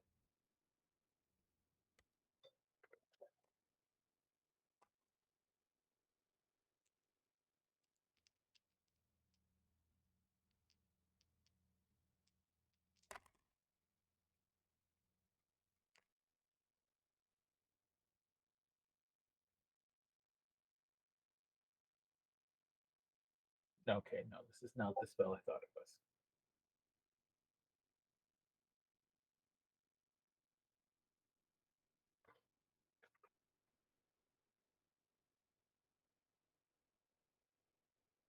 All right.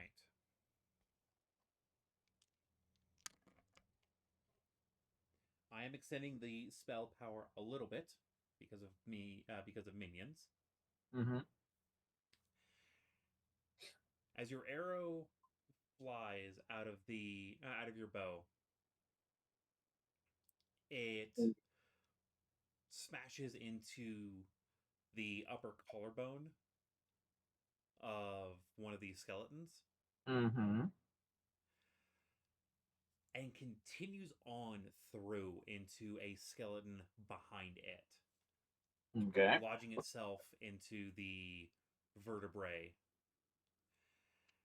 And your spell actually scatters off of both of those skeletons. Ooh, okay. In total, you drop 8 skeletons, as despite their heavy packedness, Mm-hmm. the areas that you hit did not scatter as much as you were hoping for. Still, 8 of them gives me an area to move through if need be. Speaking of which, how many would have an opportunity attack now if I ran into that clearing and then took off? Still a good amount would have a attack of opportunity because you did a straight line one way, and Yeah. there are others still around. All the way around me. Though their bonuses to attempt to stop you did go down a little bit.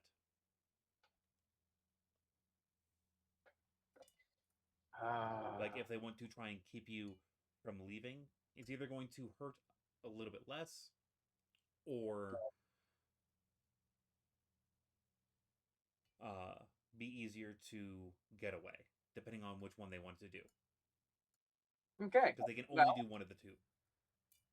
Considering the fact I still have one more shot,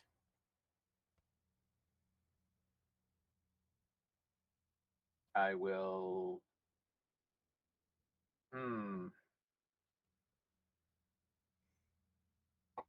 Just to the right of the cleared out area. I'm going to aim for there. And of course, I get a natural 20 here. That's a 30. All right. Roll your damage. 13 points of damage. That's with a max and then roll. No. So that would be 12 plus 5, 17 points of damage.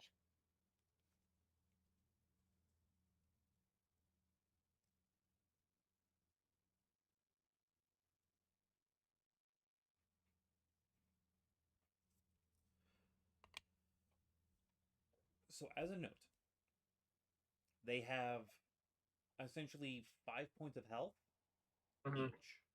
Yeah. If you do any damage, it is dead. If you do their damage and more, Mhm. it continues on. So with 17 points of damage, that's 4 of them that I take out. 4 of them you take out. I can work with that.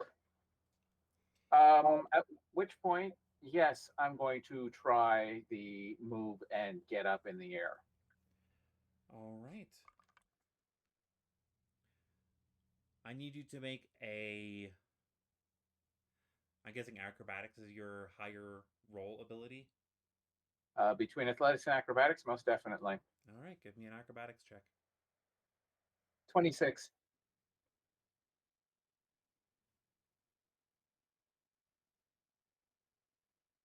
One shy of a natural 20.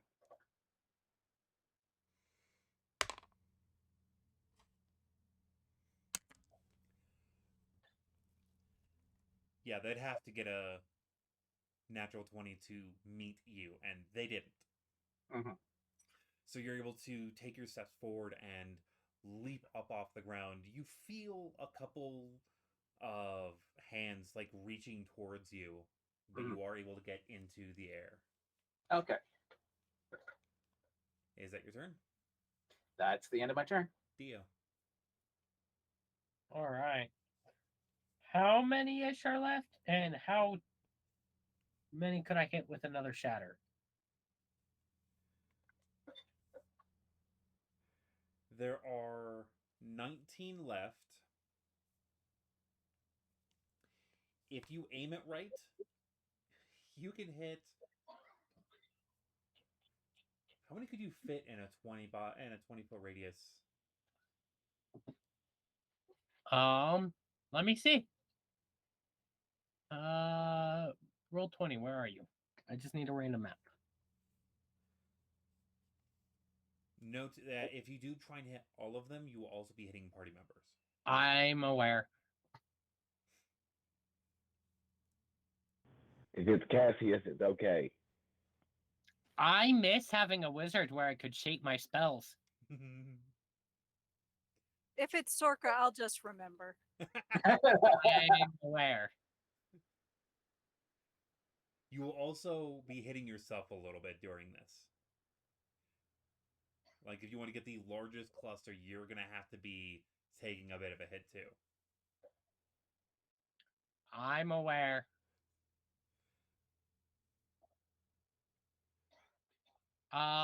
So if everything's packed super close together, 16 bodies can fit in the circle.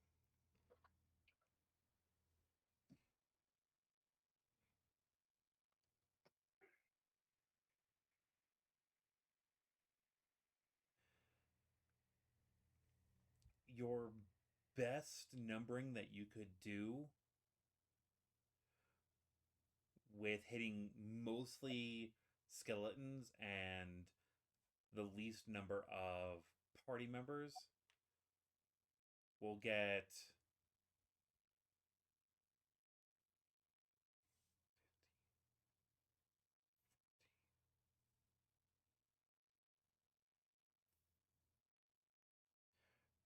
13 skeletons, but put you, Tala, and Sorka in the.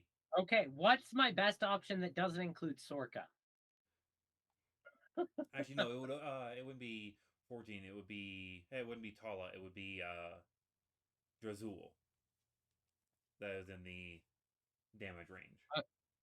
Okay. Is there any way? How many could I hit if I'm the only one that's gonna get hit of friendlies? You'd have to raise it up some, because I'm guessing you were still fairly close to Sorka. I wasn't like super. I was a little closer to the tree, so when they came swarming out of the tree, they would have swarmed me first. Yes, they swarmed you first. The best bet you could get is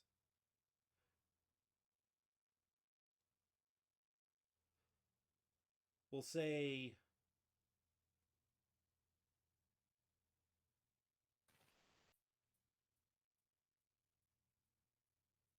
we'll say 14 of them if you angle it just right. But you're gonna hit you and Drazul. Okay, let's do it. And I was going to say I didn't have to be that close because I used magic missile, which gives me 120 feet.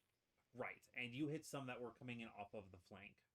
All right, so I'm saving against my own spell and failing, so I will be taking full damage. I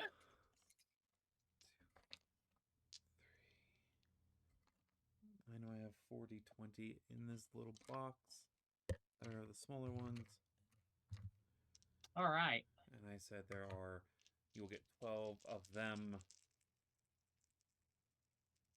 What's your DC? 16. 16.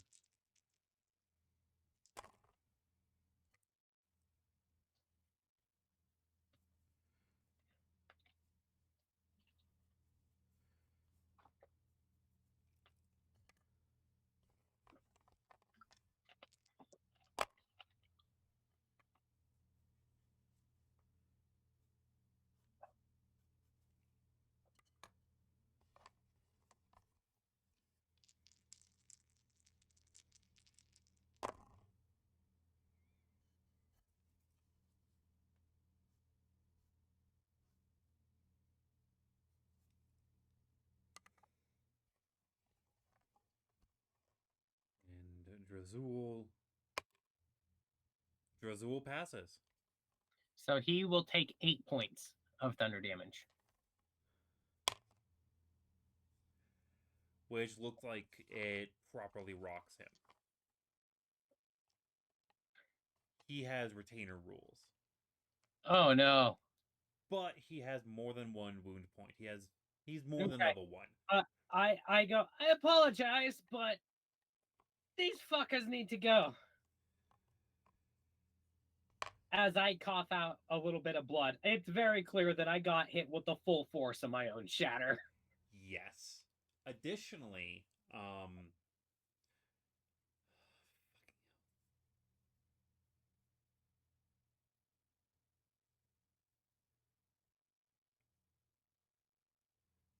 I'm gonna be pissed if you said all but 2 passed. reverse that -1.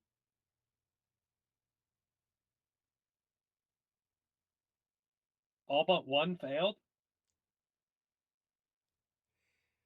Yeah. So, bone splinters everywhere. Bone splinters everywhere. On that note, I need everyone to make a dex save real quick. In Justice, you get your dex save at advantage. All right, dex save was much better. Not natural 20. Wow, that sucks. At advantage, 12. I With got a a 24 plus on my dex. 7 on my roll.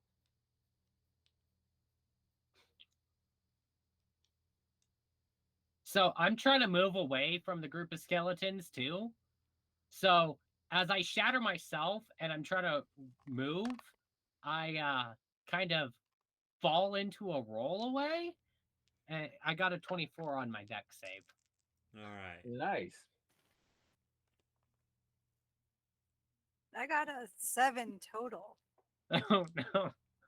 You do have a bardic inspiration. Yeah, you can add a d6 to that if you want. Well, let me see. I also have. Do I want to use this? I got a 14. And roll 1 for Tala. Tala has a +3. Well, the Bardic Inspiration gave me up to a 9. Charlie got a 7. The software that you want I on need the tablet. Tala to roll me a d20. Okay. Specifically, it is a d20 +3. That's a 19. Okay, Tala does not take a wound point. Ooh. How many wound points does Tala have? Is it 3. That's okay. If Tala takes Okay. 3 I see it. damage, so fails 3 con saves after taking a hit, Tala goes down. Justice, I'm gonna have you roll me a d20 +3. +3. Yes.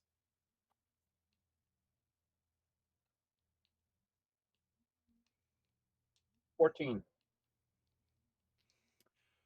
I need you to roll me another d20 +3. Oh, Jesus, Murphy.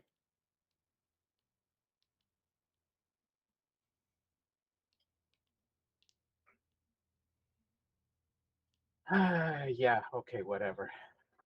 6. Okay. So the skeletons couldn't take me out of the air, but my colleague does. I did to turn them into a grenade. So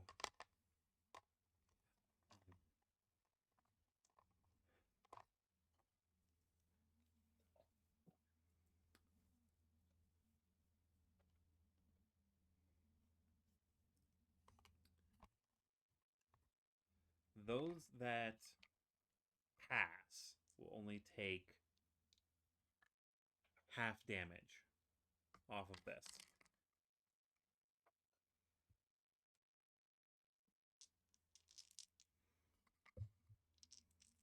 Yes, you did technically make a grenade.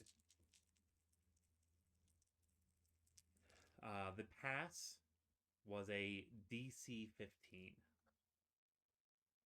Oh, God, of course it was.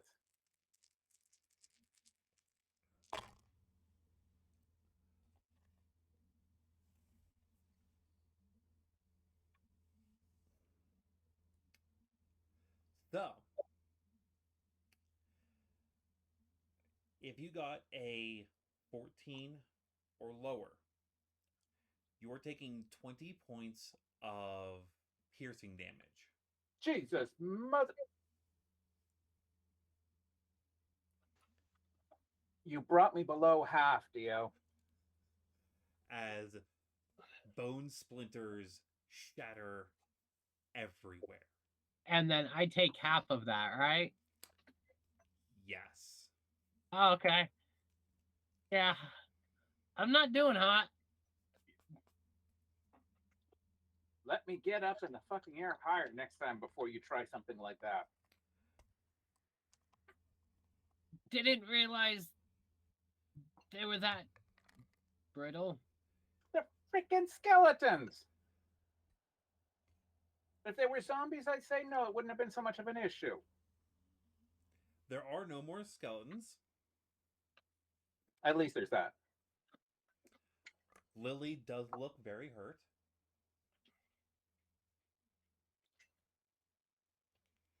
Justice, you rolled Lily's saves.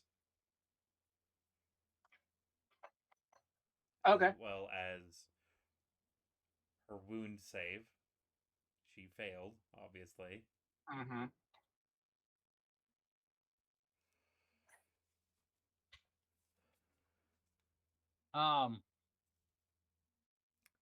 Can we do potions as bonus actions?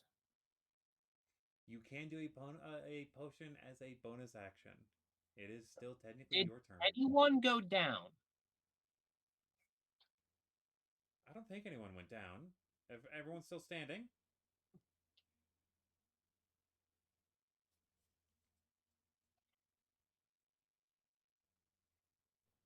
Oddly enough, I've not been hit. You did take damage from the nade range. What did you roll on that one, Cassius? For your deck save? Oh yeah, that was a 8. So you would have taken the full 20. But because you're raging, that only goes down to 10. Yeah. I'll take it. Okay. So then Is I'm Marcus 12. still up? Yeah. More specifically, that middle finger's still up. Mm-hmm. I'm gonna look over at Sorka, realize that healing's probably not coming my way, and quaff a potion real quick. I know it'll come eventually. It's just I'm gonna be the last. No, I just am gonna need 10 minutes of things not trying to murder me. Yep. I made all those potions of healing, which is nice. Yeah. I'm gonna take one of those. And is that going to be the end of your turn? Huh? Oh, you've got to be fucking kidding me.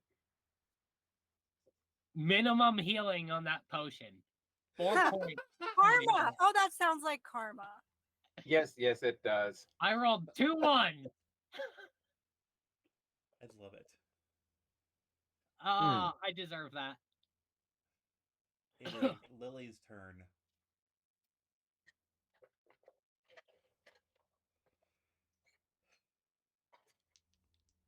Despite the massive shrapnel that has come over her, she is going to attempt to...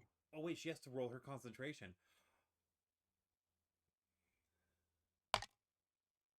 Luckily, she keeps her concentration up.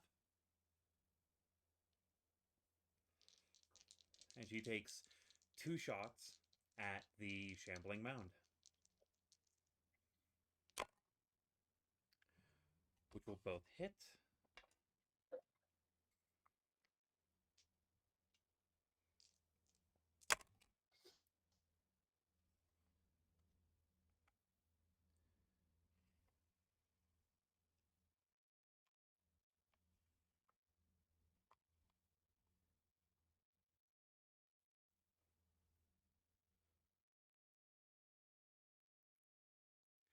So that's...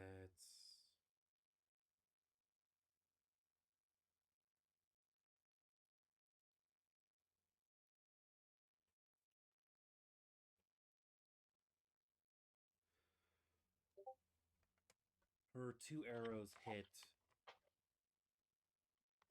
very true within the still standing shambling mound that is still on the field.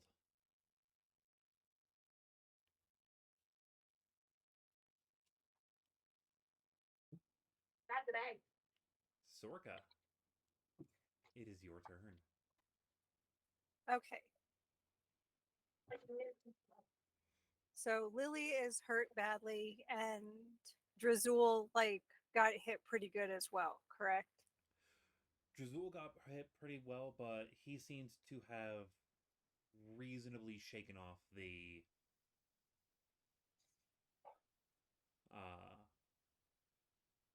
damage itself. Okay.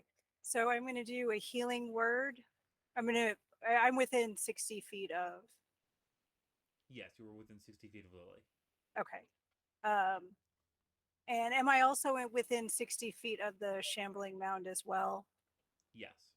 Okay. Okay. So I'm gonna do a healing word on just at first level, just to. Yeah, that'll bring back one of her wound points. So that's 9 points of healing. All right. Yep, that brings up her wound levels all the way up to her maximum. And then I need the shambling mound to make an intelligence saving throw. Of course you do. Because I'm me. Mind Sliver is fucking awesome against most D&D enemies. It is. Roll your freaking damage. Intelligence saves are usually pretty good for that reason. So that's 'Cause 10 most- 10 points of damage, and it has a screaming headache right now. It is bloodied. And that's my turn. And I'll just growl at Dio as a free action. Yeah, you can have that as a free action. I giggle. Cassius.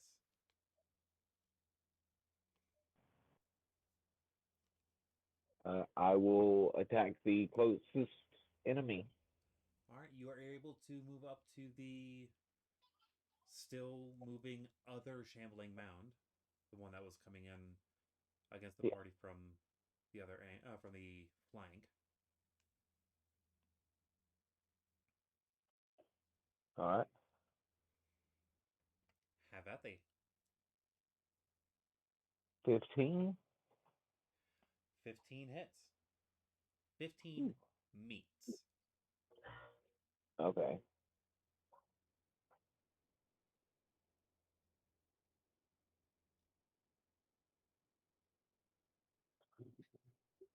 That's 17 points of damage.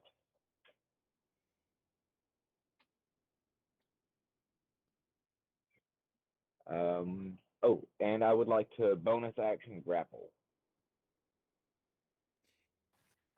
Just a note. The shambling mound will need to subtract a D4 from its next saving throw, based on the mind sliver. Just a reminder. All right. Are you able to grapple a large creature? Yes. Okay. You can grapple up to one size above you. It is a skill check, Yes. not a It's, saving throw. Yes, Sadly. it's athletics. I'm athletics, and it can roll athletics or acrobatics. It's going to go athletics. Me too, but I have advantage, so that's cool.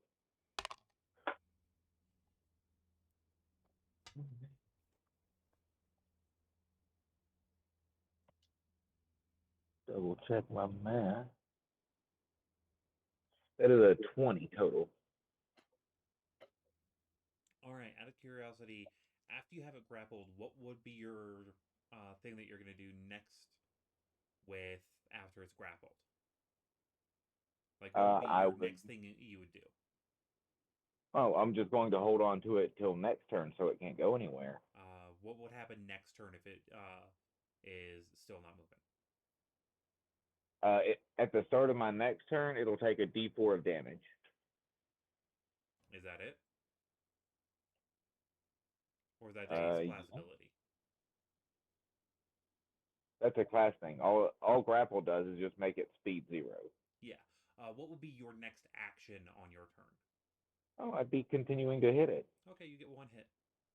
It rolled a natural 1.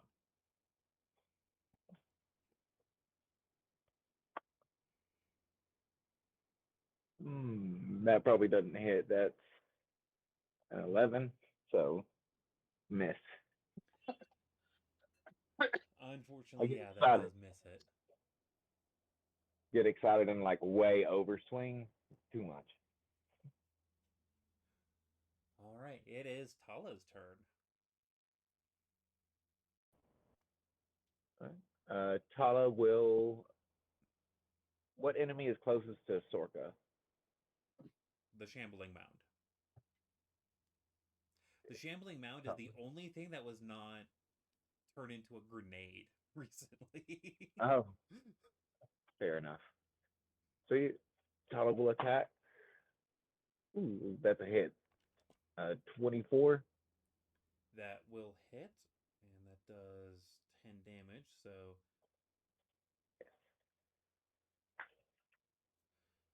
All right. After Tala, it is Drazul.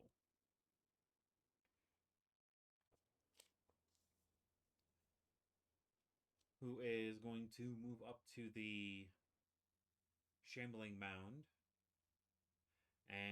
swing at it with his great axe.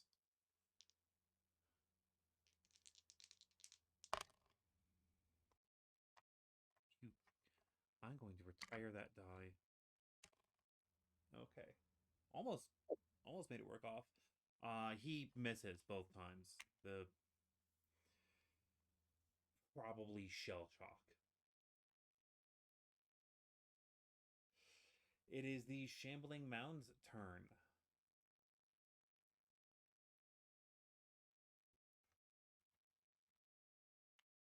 So it is going to attempt to slam Cassius.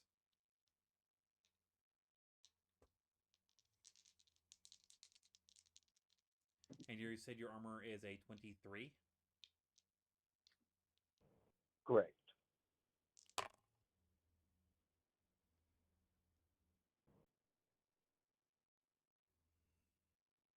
I freaking... You've got to be kidding me.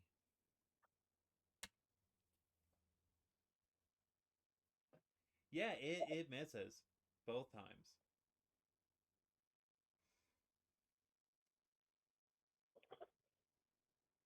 I feel like it was really close or really far away. It was really close. Like the first time it tried slamming you, it greatly misses and you're able to keep it wrangled in.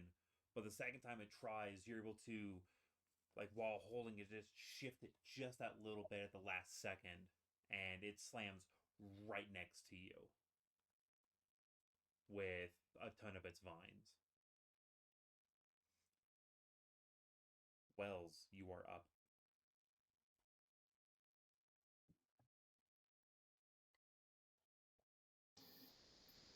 Okay, so what's currently left right now? A Shambling Mound. And how far away are them from me? You can get to it in a full movement. Okay, then yeah, I'll use my movement to get to it and attack it with my sword. All right.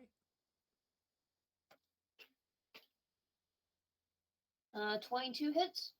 A 22 hits. 13 damage. And then 5 necrotic damage.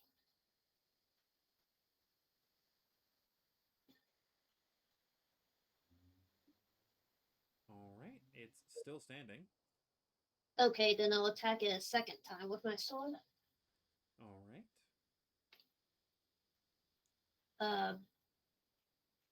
27 must hit then. 27 hits. 12 damage. And then 1 necrotic damage.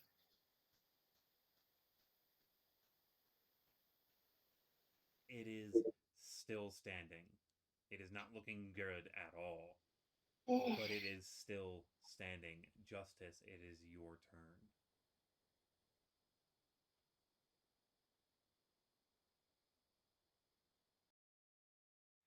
And you are muted. Okay, so still standing, but It not is by critical. much. Okay, so then I'm going to assure myself of the hits and just use my regular longbow shot.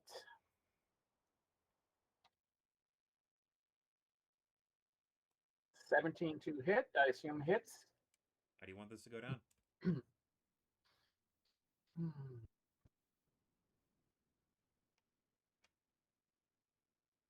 Justice. So, yeah, it's center of mass. The arrow just goes in and just blows out the backside of it. So the arrow Max damage. comes in from above and it hits right about where, if it had a spine, its spine would be Mhm. slamming into the Shambling Mound. And when the arrow hits the dirt down below, there is a huge gaping wound. Cassius, you're able to see this just devastation from this single arrow in the ground about 5 feet from your own feet, as the mound just loses all of its cohesion and just crumbles around itself and around your feet.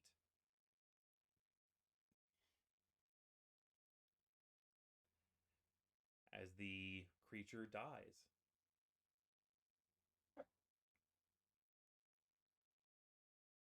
Oh, that was pleasant. More damage from friendly fire than anything else. Sounds like I need to start picking up my game a little more. Cassius continues to attack it just to make sure, just double checking. Like, it still looks the same. It's a big pile of plants. It was already a big pile of plants, so like just beating it like a rug real quick, just to make sure. Make sure I can sleep at night. Well, kind of.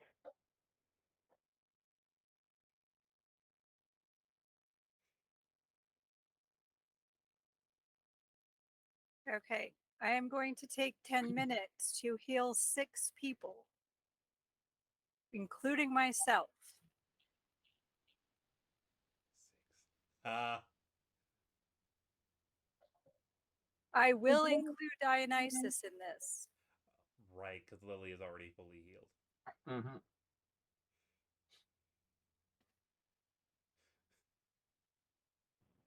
I mean, if no one else needs it, I can take it, but I'm only 10 points down. I'm still pretty good. I'm hurting.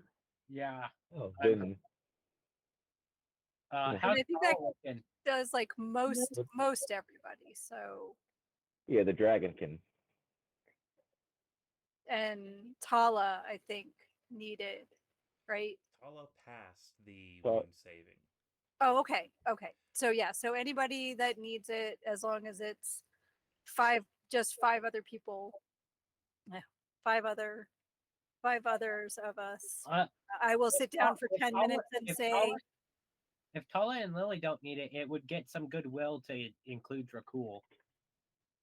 yeah, I mean, that's what I'm saying. Like anybody that is hurt that needs it just needs to be within 30 feet of me for 10 minutes.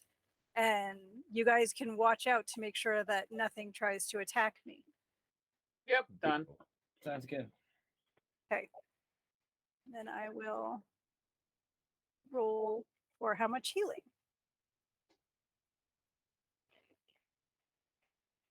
Yeah, 14 points. Not my best roll. It's definitely helpful though. Mm-hmm.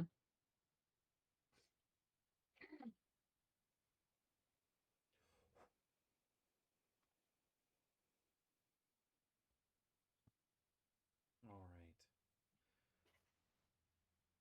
right. As the prayer of healing washes over the party, the aftermath of the carnage of the combat is picked through. These skeletons are all masses from this village that once was. The deer skulls kind of match the drawings inside the tree, so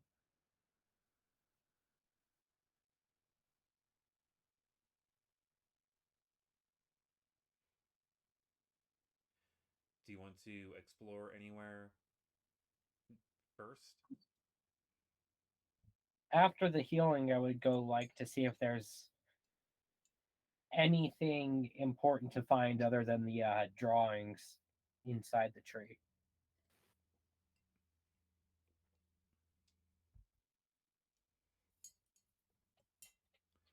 Actually, I have to make a I agree. visual marker. Real quick. Justice and Dionysus. Mm-hmm. Once the ringing stops, you both hear the sounds of a what sounds like a child giggling from over Oh, towards the tree. great. I don't trust it. No, neither do I.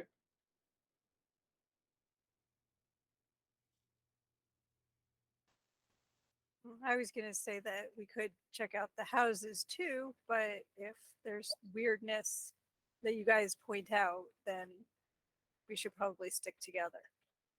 Yep. A child hanging out in the same tree with a bunch of skeletons definitely counts as weirdness in my book. Mm-hmm. So we're not messing with the weirdness, correct? Oh, we so are messing with the weirdness. We're checking out the weirdness. Okay, of course. Okay.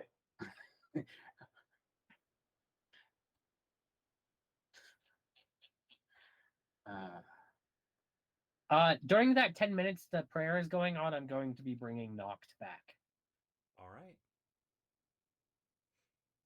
Yeah, that's easily doable. You have the incense on you.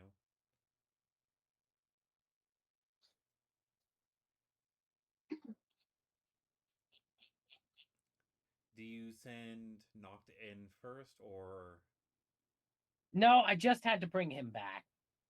okay? He's gonna meld into my shadow, and I'm just going in. What is your marching order?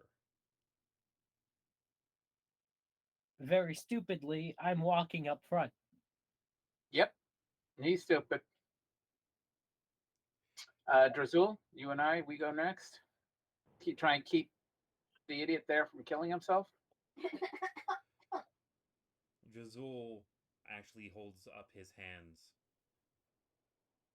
I will not go inside such things. Keep the outside clear for us then.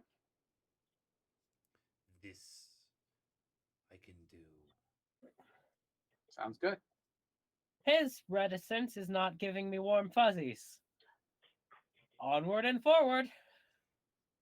Lily, you're coming with us, right?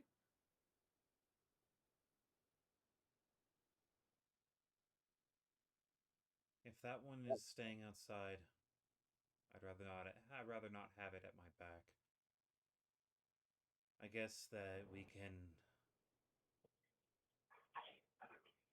make sure you're safe. Yeah, the buddy system. As she says that, she starts climbing on top of one of the buildings, checking it as she goes. And once she actually gets like up on top of it, Mm-hmm. she like pulls out her bow, nestles herself in, and she blends in pretty well into the thatch roofing.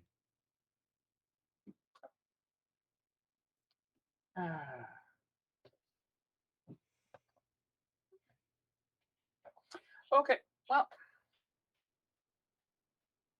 in I go. I follow Dio to make sure he doesn't kill himself, because even though this was friendly fire cost,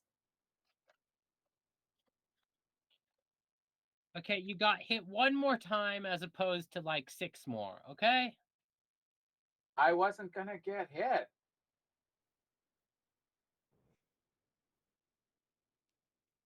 Who is after Justice going inside?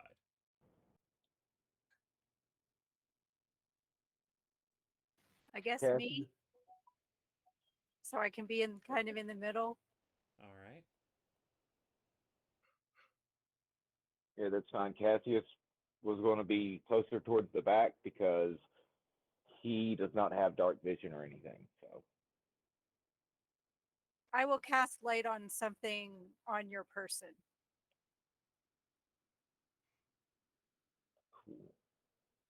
Like maybe like the top of your shield or something. Anyway, wherever you tell me that you want light cast, I'll cast light there so you have some way of seeing. Put it on my crowbar. Okay, it is on your crowbar. Perfect. Which I'm guessing means that Wells is at the very back. Yeah. All right. Dionysus, when you walk in, what are the first things that you're wanting to look at? I want to see if there's anything that goes further down than ground level. The first thing that you see when you walk in is this large area that has been carved out. Some of the tree has tried growing back in. There is a staircase directly across from you in this 20-foot circle of a room of this 60-foot diameter tree.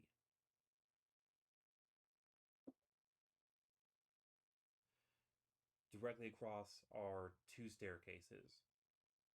The one that you saw knocked in before going up, and another one going down. In this room, there are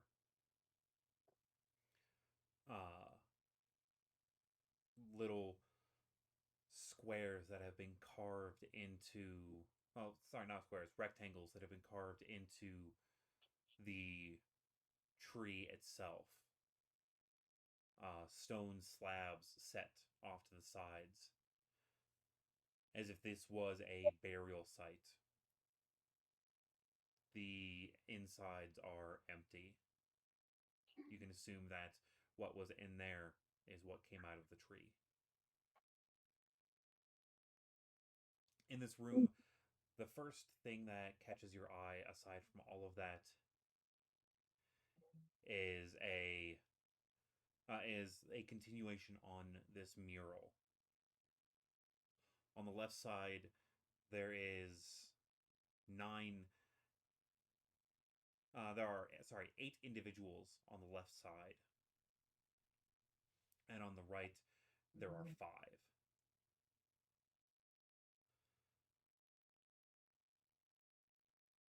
With the left,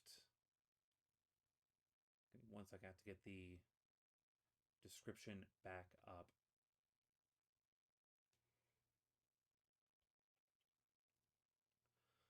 On the left, there is at the very front, a creature with a wolf's head and giant wings off of their back. Right behind him is a tall man in very fine clothing, and a gaunt face is carved. Behind him is a fox woman dressed in a kimono with 9 tails. Oh shit. Behind him is a elven person that the engraving itself looks to have been inlaid with lacquer to make it so that way it shimmers. Behind that is a dragon that the image has been burnt crisp to where it does not reflect any of the light coming off of the shield. Behind that one is another wolf, this one a little bit taller than the one in front. It looks to be female. Behind the wolf is a very tall figure with lightning all about it. And behind that one is a very small, looks to be goblinoid creature with horns. And even while looking at it, it looks as though you are seeing more than one, even though one has been carved into the wall. On the right, the 5 figures are as follows. In the very front is a elven man with a shadow of himself carved in right behind him. Behind that is a woman with splendid wings on her back. Behind that is a woman carved into the wall with flaming hair and a very plain face, almost nondescript as if wearing a mask. Behind that one looks to be a gaunt figure carrying a shield. And behind that one is the human looking male with a sword lined with teeth. This isn't ominous at all. No, no, not at all.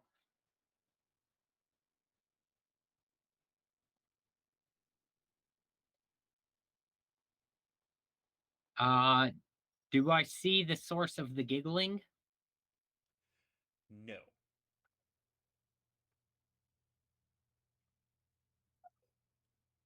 While we're in here, I'm just gonna pop detect magic.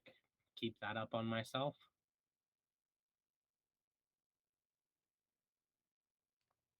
Out of curiosity, does detect magic no, wait, no, that doesn't work on that one. That'd be a particular that'd be a different spell. You do notice that the murals are lightly enchanted. Divination. You also see that there is another thing that has divination magic coming from it that is behind a bit of a branch that has grown out of the wall between the two stairs.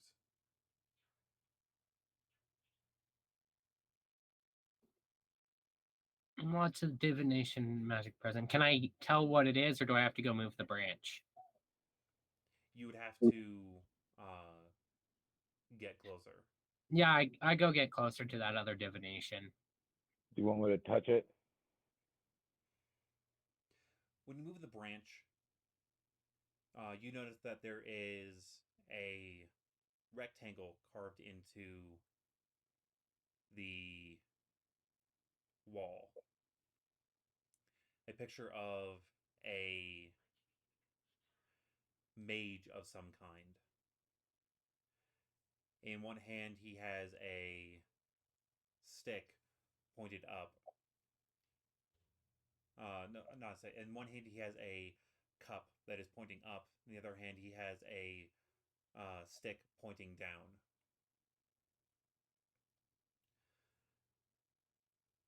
On his on the upper left corner, which is across from where the cup is, you see a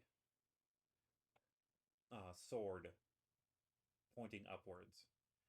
And on the bottom right, which is opposed to where the stick is, you see a circle with a pentagram carved into it.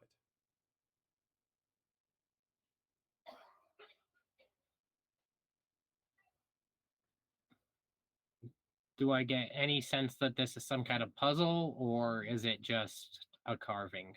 It is. It looks to be just a carving. It does not seem to be a puzzle.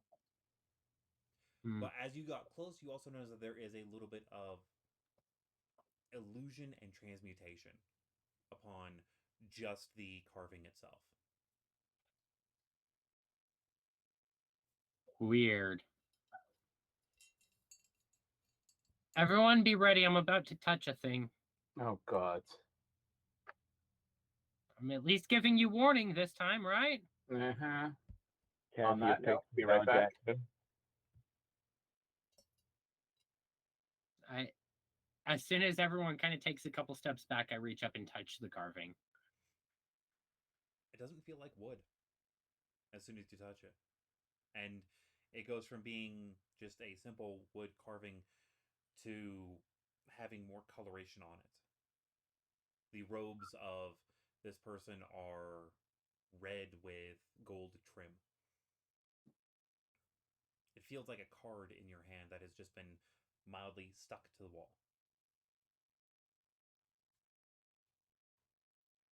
Weird.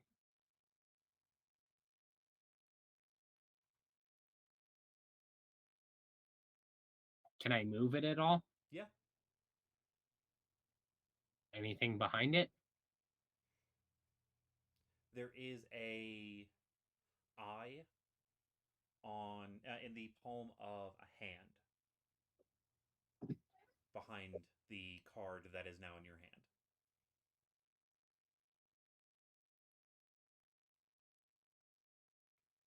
A reasonably above average intricate pattern on the back of the card.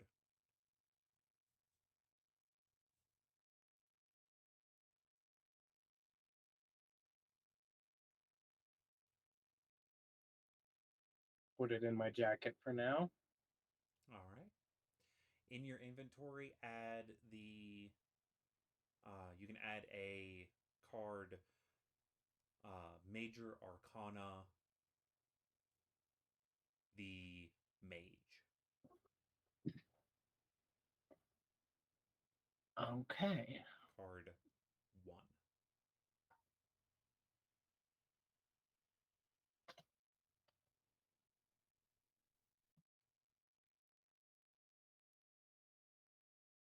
Paper card 1.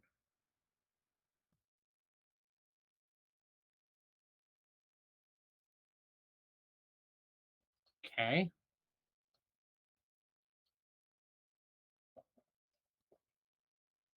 Do they seem similar to the other deck cards? No.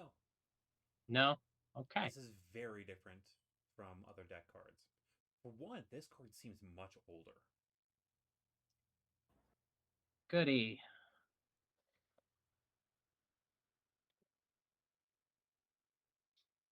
All right. Nobody blew up, Boots. Good to hear.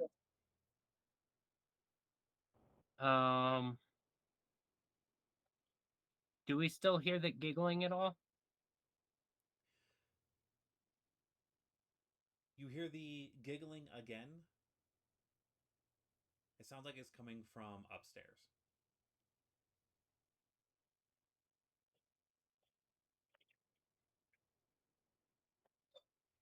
As you look into the hallway, you notice that there is a combination of illusion and divination magic. Illusion is stronger.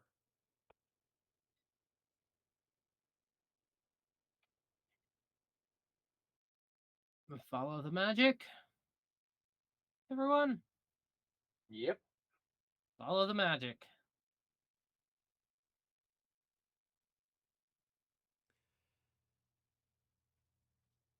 As you head into the staircase going up, you see the story played out on the mural in the same way that Noct saw it coming in.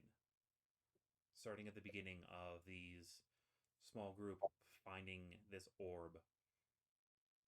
Oh, so now it's going in the opposite direction? Now it's going in the opposite direction. Okay, that's cool.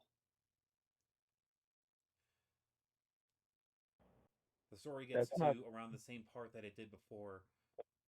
The 5 figures coming across this half-opened, this half circle. And then you get to the next part. The part after that is the 5 figures at the standing on top of the half circle, and across from them the image is broken as the floor opens up out into the destroyed top of the tree. There is a mild set of carving that when you first sent Noct through, you passed easily, having not noticed it. A little path that goes forward. and there is a table carved in among the splinters that are pointed up, easily missed from the air. There are 6 seats. Each of them looks to be perfectly heighted, while the 6th one is filled by a young girl wearing a pelt of a dire bear with the skull of a dire elk sitting on the table. She giggles loudly as before saying, "That was fun. Do you want to play again?" We're gonna call it there. Seeing as we only have a couple minutes left until the top of the hour. If I have to murder a small child or an ancient being that takes the guise of a small child, I will. Thank you all very much for joining us. We hope to be back again in 2 weeks. Until then, be well, roll safe, and enjoy your time at the tavern. Bye-bye. Bye now.